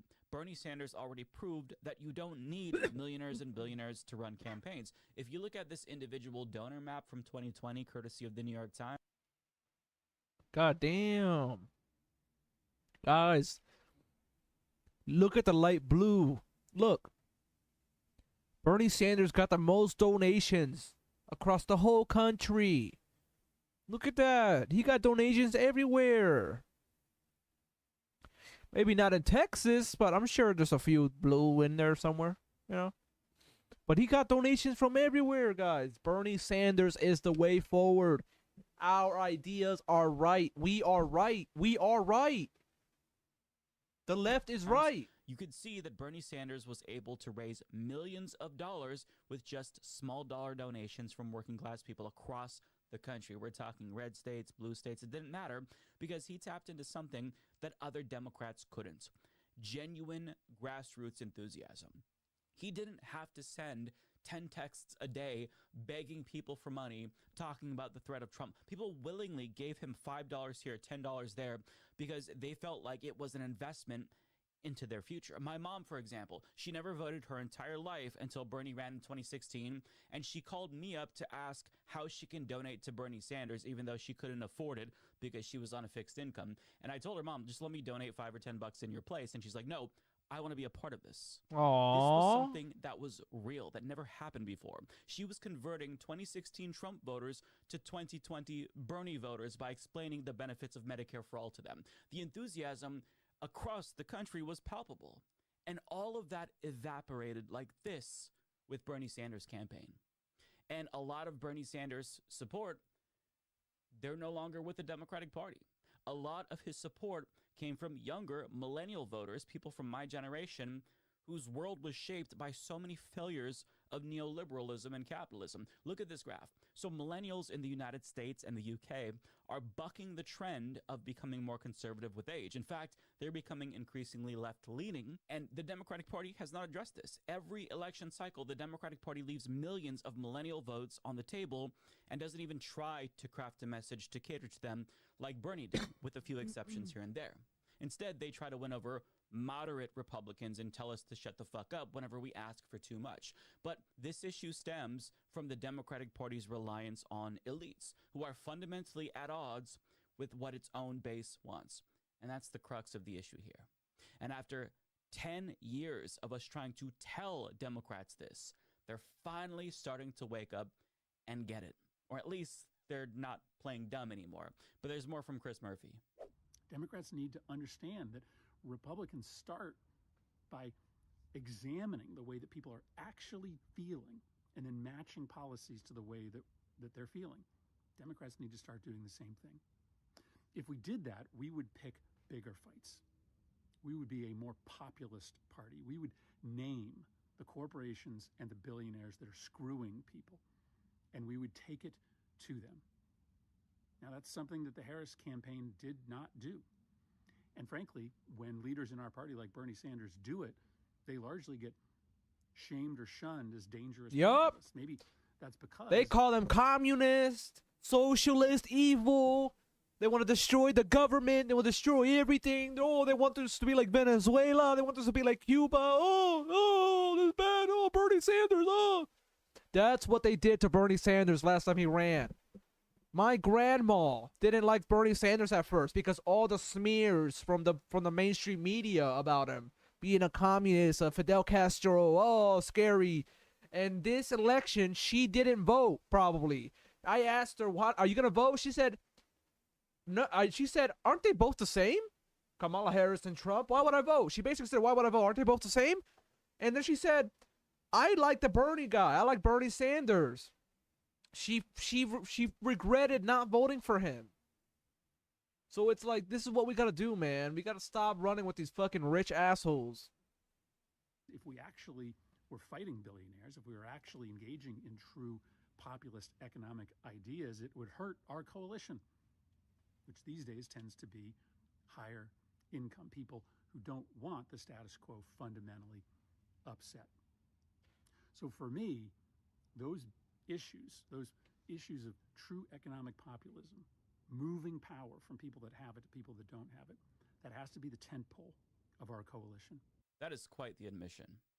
The Democratic Party has failed to win back working class voters because they've constructed this big tent that's so big that it's lost all ideological coherency. It includes anti-imperialists and neocons, conservatives and social democrats, elites and working class people. That is not a coalition that can remain intact for very long. And that's not to say that you can't have disagreement within the party, but you're building a coalition that's doomed to fail because it's based on nothing. It's based on opposition to Donald Trump, but there's no real momentum for something. Voting against something isn't always going to work. In fact, it's failed twice, right? It's doomed to fail because what some people want in that big tent is fundamentally at odds with what others want. And I think that Maurice Mitchell of the Working Families Party put it best. I think that contradiction is one of the fundamental problems inside of the tent of the Democratic Party. The fact that Mark Cuban and AOC and Bernie Sanders can live inside of the same tent. You can't live inside of that tent comfortably. And so I think what he's articulating is an inconsistency and a contradiction that everyday working people can see. I agree. Like, I'm glad that you brought up the fact that in the very beginning, VP Harris was running with a populist message. We tested those messages independently as the Working Families Party, and we demonstrated that everyday working people, they're not necessarily captured by one party or another, but they're looking for people who are willing to every single day fight for them and fight against the forces that are rigging the economy and society against them and actually name them. So when she rolled out a policy that was coming after the price gouging corporations, folks at the Working Families Party, we were excited. And then when those messages kind of got submerged, we got concerned. We published our own independent message, pro-Harris message that spoke about economic populism. And it actually independently, it scored through the roof. And as a result, the independent vehicle of the campaign actually put money behind it. That demonstrates to us that there is something real about speaking very clearly about who you're fighting with and who you're fighting for. A Democratic Party that is chummy with billionaires, but then trying to argue that it's in the interest of unions, I think it doesn't pass the smell test for a lot of working people, which is why we build independent politics at the Working Families Party. It just doesn't pass the smell test. That's my feelings exactly. And the fact that Chris Murphy is finally realizing this and speaking to it is a pretty big deal. The problem, however, is that it might be too little too late. And I say this because the party at this point has no credibility whatsoever. At best, we expect them to find a better actor who can LARP as a populist, pretend to be better on working class issues. But none of us actually expect a new leader, should one emerge, to be ideologically driven. Or if they are ideologically driven, be bold enough to actually fight the billionaire class. And you might say that that's too cynical, but Chris Murphy, he can prove me wrong right now. See, he doesn't support Medicare for all, something the overwhelming majority of the Democratic Party's base wants. If he signed his name on that tomorrow, I would think that he's actually serious about listening to the base. If he called for an arms embargo on Israel and told Biden to actually do what he said he would do before the election and institute an arms embargo, I would think they're serious. Don't tell us. Show us. I'm just so sick of the talk. I want action. Pick a fight with your donors right now, Chris.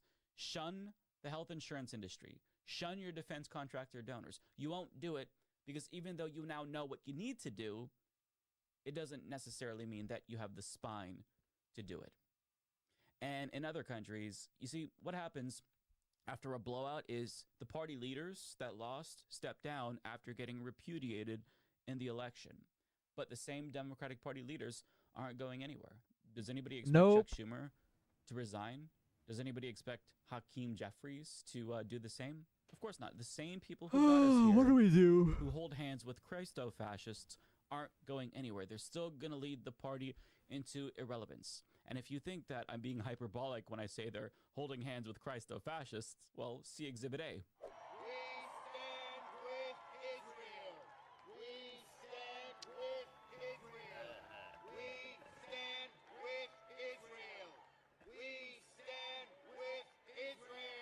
That right there is exactly what the base wants. Thank you so much. I mean, it's like a joke.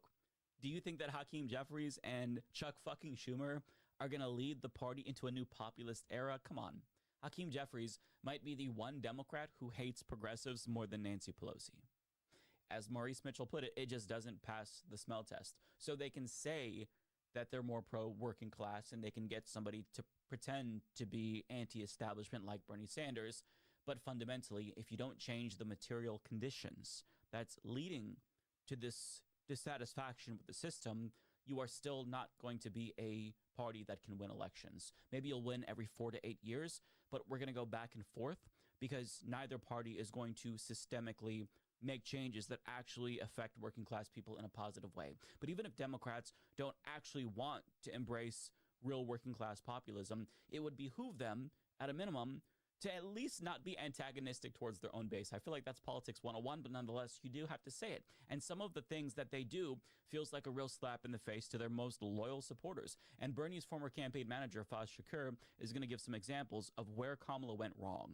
You make a decision to say, I want to go stand with Mark Cuban. I want him to tell everybody about economic policy. You stand with Liz Cheney. I want to speak to Haley voters. You say, hey, I want to step back from capital gains taxes. I don't want to animate fights against Big Pharma. I don't want to talk about fights that we're doing at the FTC. I can't comment on Lena Khan. These are choices. These are just choices that you make. Yeah. And when you make those choices, you should also see, like, hey, are we going to say anything about expanding Social Security? Are you going to say anything about raising the minimum wage? We had to fight with them internally and externally to try to move them on those questions. And while the Democratic Party is there, people are asking, what do you animate? What's your fights? What do you care about? What drives you? And on those questions, you know, it was a slog, and I felt like we didn't animate enough on the working class contrast with Donald Trump. He's right. And Kamala's campaign is a microcosm of a broader issue with the party. Kamala is just an empty vessel for the Democratic Party's hollowness. Does anybody actually think that Kamala Harris has a real political ideology? I mean, she's flip-flopped on fracking, on immigration, on Medicare for all. Nobody actually believes that she believes everything. Yeah. And the same is true for a lot of politicians. And I get that there are structural factors that are working against her. She had 100 days to run a campaign. She's a woman of color. These are things that are going to make it more difficult for her than the average Democratic Party politician who's a white male. But still, she is a representation of the Democratic Party that doesn't really have any real convictions. They just say what they think we want to hear based on polls and focus groups, but they don't have any real thoughts of their own. Kamala Harris is deeply intelligent, but yet she was afraid to do interviews half the time during the campaign because what if somebody asks the question that leads to her giving an unpopular answer? Well, embrace that. Embrace the chaos. Embrace debate. Embrace saying something wrong or saying something that's unpopular and lean into it. At least we know that that's your thought and not what a Democratic Party strategist told you to say. That's part of the problem. But they're not just uninterested in what their base wants. Collectively speaking, they're actively hostile towards their base. And that's kind of what Faz Shakir was getting at. They do things that are seen as antagonistic, whether they're trying to be or not. For example, Kamala Harris, she campaigned with Liz Cheney in a deep blue district in Pennsylvania. Why are you trying to win over Republicans, seemingly, in a deep blue district? We know this because The Lever did an interview with the Democrat from that district who was stunned by the hubris of this decision from the campaign. Why did you not bring out Tim Walz to talk to people? He is actually a very good orator who can speak to this frustration with the working class. Why was he hidden until the final couple of weeks in the campaign? You know, all of this stuff feels like a slap in the face. And it doesn't matter that Kamala Harris proposed certain policies like the child tax credit or a cap on corporate price gouging, because first and foremost, people need to hear you talk about that again and again if you actually want it to register. But also, people just don't care that much about policy. I hate to say that, but it's true. Americans base their votes largely on vibes. I mean, that's just the way that they vote. And if you don't even bother to listen to them, or if you do listen and resort back to scripted talking points every single time that we've heard a million times, the vibes will be bad. And since they vote on vibes, if you're not giving them good vibes, they're going to vote against you. Or I think most of them are just going to stay home, right? Voters will get the sense that you're inauthentic and don't really care. And Bernie Sanders tried to explain this on CNN. The voters supported is a man who would never do any of what you just said. I mean, not even close. Right. But what that man named Donald Trump did do is he said, I feel your pain. I know that you're hurting, and I have an explanation. Well, his explanation was bogus. You know, millions of people coming across the borders illegal. We have to strengthen the borders. That goes without saying, but that is not the cause of the problem. The cause of the problem right now is to have a small number of people on top who have enormous economic and political power. How, for example, can the Democrats not say, look, we got to get rid of the Citizens United? In this campaign, in the Republican Party, Democratic Party, billionaires exerted their power. And to his point, imagine how powerful it would have been if Kamala Harris named names. Imagine if she said, health insurance companies are lobbying politicians against your rights. Their billionaire CEOs don't actually care about your health. It's why you're paying so much. It's why they're price gouging. They care about padding their own pockets. Elect me, and I'm going to fight these leeches. I'm going to get rid of them, and we're all going to have quality health care that is free at the point of service. Imagine if she named and shamed Wall Street executives, or she condemned billionaires like Mark Cuban instead of turning them into fucking surrogates, right? Imagine if she didn't have advisors from Uber, legal counsel to Uber in her ear, influencing her decisions, right? You can say it's unfair to have this expectation for Kamala and Democrats because Trump's surrogate was Elon Musk, the richest man in the world. And I get it. I agree with you. It is unfair. It's a double standard. But elections aren't about persuading Trump supporters to flip over or independents to flip over. It is about getting non-voters off their asses. Even Jen Psaki said this. The Democratic Party can't go after these mythical anti-Trump Republicans. They have to get people who left the Democratic Party. A lot of these people left after 2016 and left after 2020. Some of them didn't even come back. Some of them left after 2012 when Obama didn't do the change that he said he was going to do. Get those people back. That's what you have to do every single time. Every single election is going to come down to how many people Democrats get out. Republicans always have this fixed number of people that will vote for them every single time that you can't change. And so winning and losing is always going to hinge on if you can get out your base more so than the Republican Party did. The people who stood home were the ones that Kamala needed, not the moderate Republicans. And by now, after this strategy has backfired twice, Democrats have got to realize that it's a failure. And to continue to do it is evidence to us that they don't care about winning if they should continue to do that. But I guess it's going to depend. But we'll see if we have free and fair elections in 4 years, who they choose. But as refreshing as it is to see a conversation like this take place on the national stage, I do want you to understand that you shouldn't get your hopes up about the Democratic Party. Sure, it's cause for optimism, and that's good right now. But I don't think that they're going to change, right? Capitalism is a system that is self-reinforcing. So this anti-establishment fervor isn't probably going to lead to systemic change. Instead, what's probably going to happen is the capitalists are going to co-opt and corporatize this anti-establishment fervor and pretend like they're also against the establishment. I mean, we're already kind of seeing this. This is what Trump and Elon Musk are doing. Trump is a billionaire that got in office and cut his taxes, and he just convinced people to vote for him because he cares about them. Elon Musk is on Twitter railing against elites all the time, even though he is the richest man on the planet. It is the height of irony, and millions of Americans are dumb enough to believe it. So this is why I say don't expect anything but the corporatization of anti-elitism and anti-establishment and pro-populist messaging, right? Because the system is going to adapt. In fact, this anti-elitism could actually prove to be pretty profitable. I mean, how much money do you think Amazon is going to make in profits just selling Che Guevara shirts and, selling the Communist Manifesto to people who feel radical in this moment? Pop culture is going to give us revolutionary imagery so we feel seen and remain satisfied. But I mean, it's just all in our imagination. It doesn't mean things are going to change. We might feel listened to, but it's not going to fundamentally change the system itself. I mean, we're kind of already seeing this, right? Look at the Civil War movie. Have you seen that? Look at how sanitized it was, where they didn't take a side and didn't tell us whether it was the right or the left who became authoritarian. I mean, you kind of have an idea, but it was a corporate version of a civil war. If you look at video games, Far Cry 5, for example, you are literally playing as a revolutionary guerrilla fighter, and one of the missions, I kid you not, was to take over the television signal, if I'm remembering correctly, capture that broadcast, and put a concert on TV to resist the dictator. How edgy. I mean, this is what we're going to see. The system will try to scratch that itch for us while reinforcing itself. So this is why I say, and we're getting way off track here, but this is why I say I expect a better actor from Democrats and not somebody like Bernie Sanders who actually cares about change. And even if you get somebody who is ideologically driven like Bernie Sanders, it doesn't mean they're going to be a good fighter. Bernie Sanders cares about people, that's for sure. But is he a good fighter? Not necessarily, because he didn't do enough to fight after Joe Biden, or to fight Joe Biden, I should say, back in 2020. In fact, he kind of rolled over and said Joe Biden was my friend. So you need a bunch of things, and lightning has to strike twice in the same spot, and it's just really difficult to get that. So that's why I'm saying be realistic about what to expect going forward, because it's nice to see this conversation take place, but to think that Democrats will actually change, I'm not holding my breath. You know, sure, it's nice to hear Chris Murphy tell us what we all figured out 10 years ago, but he's not going to do a damn thing to change. He could do it right now and prove me wrong.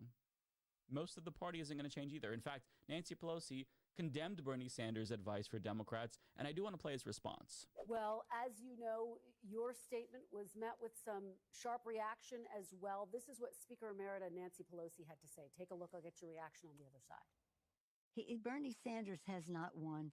Why has he not won, Nancy Pelosi? Why has Bernie Sanders not won? He almost won in 2016. He almost won in 2020. What happened?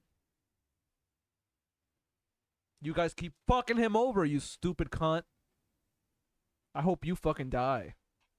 Let me, with all due respect, and I have a great deal of respect Croak, for him, you old bitch. for what he Jesus stands Christ. For, but I don't respect him saying that the Democratic Party has abandoned the working class families. Senator, how do you respond to Nancy Pelosi? Well, Nancy's a friend of mine, and we've worked together on many issues. Bernie, please stop saying they're your friends. They're stabbing you in the back every goddamn day. You are too nice, brother. You're too nice. Here is the reality. I have to say to Nancy, in the Senate in the last 2 years, we have not even brought forth legislation to raise the minimum wage to a living wage, despite the fact that some 20 million people in this country are working for less than $15 an hour. In America today, we have not brought, in the Senate, we have not brought to the floor the PRO Act to make it easier for workers to join unions. We're not talking about defined benefit pension plans so that our elderly can retire with security. We're not talking about lifting the cap on Social Security so that we can extend the solvency of Social Security and raise benefits. Bottom line, if you're an average working person out there, do you really think that the Democratic Party is going to the mats taking on powerful special interests and fighting for you? I think the overwhelming answer is no, and that is what has got to change. And he is exactly right. The ship has sailed, and the trust is just gone, and no amount of introspection is going to reverse how cooked the party is at this point. But think about what he's saying here. Why don't Democrats talk about these things? It's always Republicans who are driving the news and creating the narrative. We have to defend trans people and talk about trans rights because Republicans won't stop demonizing trans rights and attacking trans rights. We're forced to talk about immigration because Republicans have decided that they're the cause of all of our problems. Why don't Democrats even try to counter message, or better yet, try to shape the national agenda themselves, so that way we're talking about things on our terms and not on the terms of the right? Why have Democrats let Republicans turn immigrants into the common enemy when the real enemy is billionaires? They're the ones who are our common enemy. We should all be going after them. And to be clear, these are rhetorical questions. Like, I know the answers to these questions. Nancy Pelosi doesn't care that you're living paycheck to paycheck because she's in office making millions and millions of dollars from insider trading. She doesn't care about you. None of them do. Maybe a handful of politicians actually care. So Democrats can talk a big game right now all they want, but until they actually start walking the walk and they purge party leadership of these dinosaurs who are killing the party. It doesn't matter if Hakeem Jeffries is 30 years younger than Nancy Pelosi, right? It's change on the outside, continuity on the inside. We need somebody with a different ideology than the old guard. If the new guard is the same, then it doesn't really make a difference, materially speaking, or meaningfully, right? So purge party leadership, fire every single consultant, literally all of them, and be antagonistic towards the rich. If they don't do that, then don't expect systemic change. Don't expect a change from the party. But I think the best that we'll get is a change in rhetoric from a politician who's just better at faking concern for working class people. But real representation, it just doesn't seem possible in our late stage capitalist system, unfortunately. But I would be happy to be proven wrong. But I'm so cynical because this party at every step of the way has told us to fuck off. And so to see them now, after so many election cycles, tell us, oh, actually, maybe you were right. Okay, that's cool and all, but don't tell me, show me.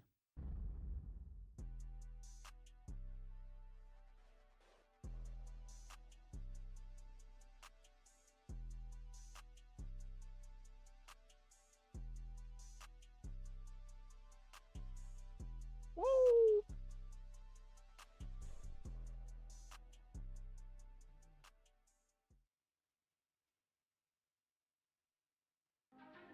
This week on Forward. It's like, look, you can't lose to Trump. Hey, what the hell is this? What the hell is this? What is this? You know, Shut up, Andrew Yang. You said Elon Musk is cool, and we wouldn't have lost Elon Musk if we sucked his dick more. Shut up. What was that thing? What was that thing back there? Oh, we saw that Bernie thing already. Actually, maybe not. I don't think we saw it, but I'm not watching Lex Friedman. Fuck that guy.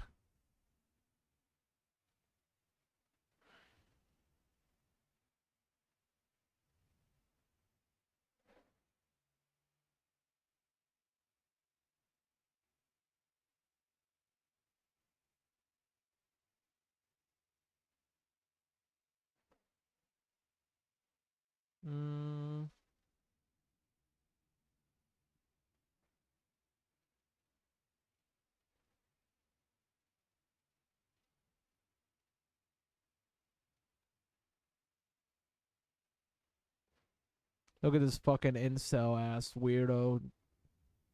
Asmongold.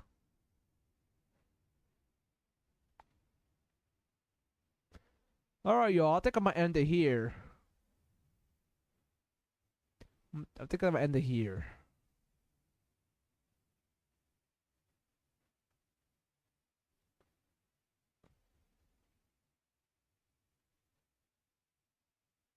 I don't know what else I wanted to cover. I don't think anything else, and no one's really on the stream. So, yeah, I'll end it here, boys. Let's end it with some music.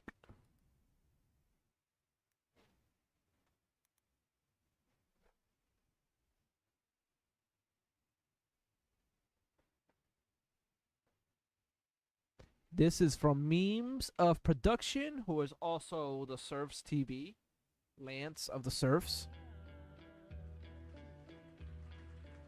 A lot of times people see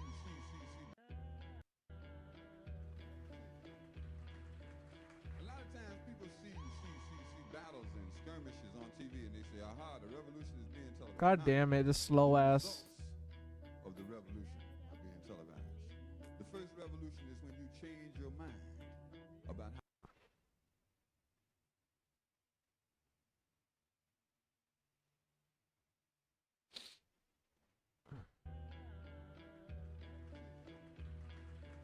A lot of times people see battles and skirmishes on TV, and they say, "Aha, the revolution is being televised." Nah, the results of the revolution are being televised. The first revolution is when you change your mind about how you look at things and see that there might be another way to look at it that you have not been shown. What you see later on is the results of that, but the revolution, that change that takes place, will not be televised. Fuck the police coming straight from the underground.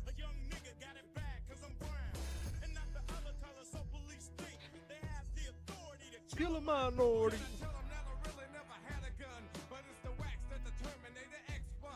And over to the south, one of the rain south. Said, well.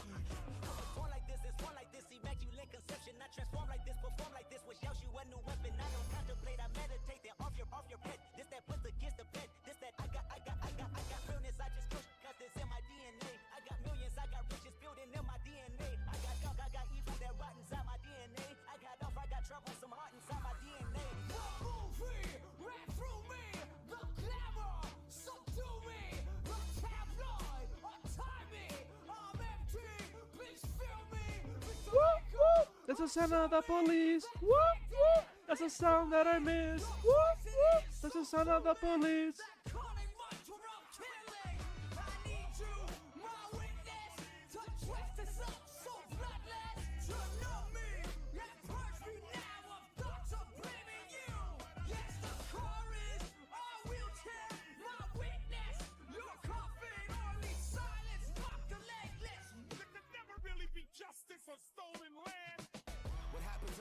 What you gotta say? If I was on a label, you could drop me today. I'll be fine with it, cause the heart fed my page. I want a ceasefire, fuck a response from Drake. What you willing to risk? What you willing to give? What if you were in Gaza? What if those were your kids? If the West was pretending that you didn't exist, you want the world to stand up, and the students finally did. Let's go.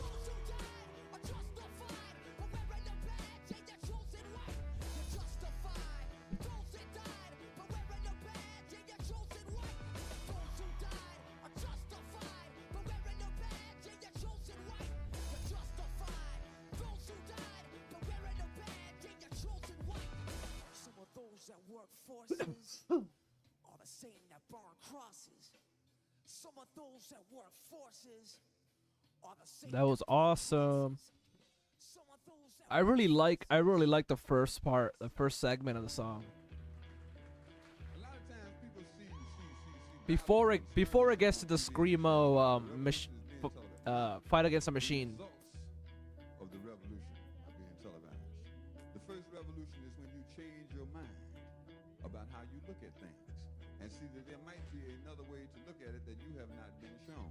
What you see later on is the results of that, but the revolution, that change that takes place, will not be televised. Fuck the police coming straight from the underground. A young nigga got it bad cause I'm brown. And not the other color, so police think they have the authority to kill a minority. Can I tell them that I really never had a gun? But it's the wax that the Terminator X spun. Now they got me in a cell cause my records they sell. Cause a brother like me said, well.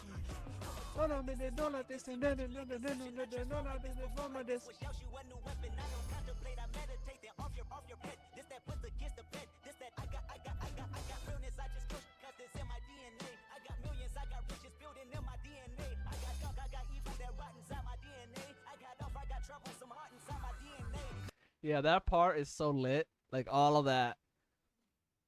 Everything else is also good, but I really enjoyed the first half. Now let's check out this other song real quick.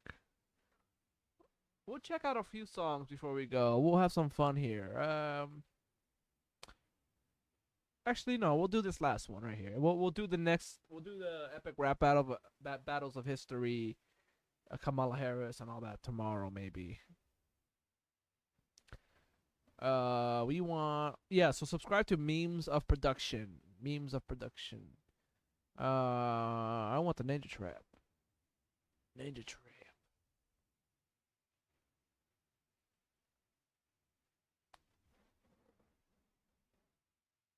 Ninja Trap.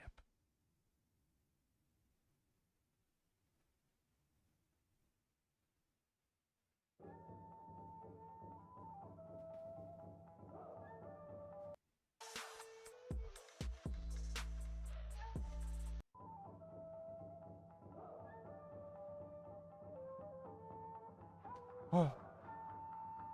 This is us. This is gonna be us when we're fucking joining organizations. This is the Democratic Socialists of America fucking walking up to the Capitol with our fucking Palestine flag.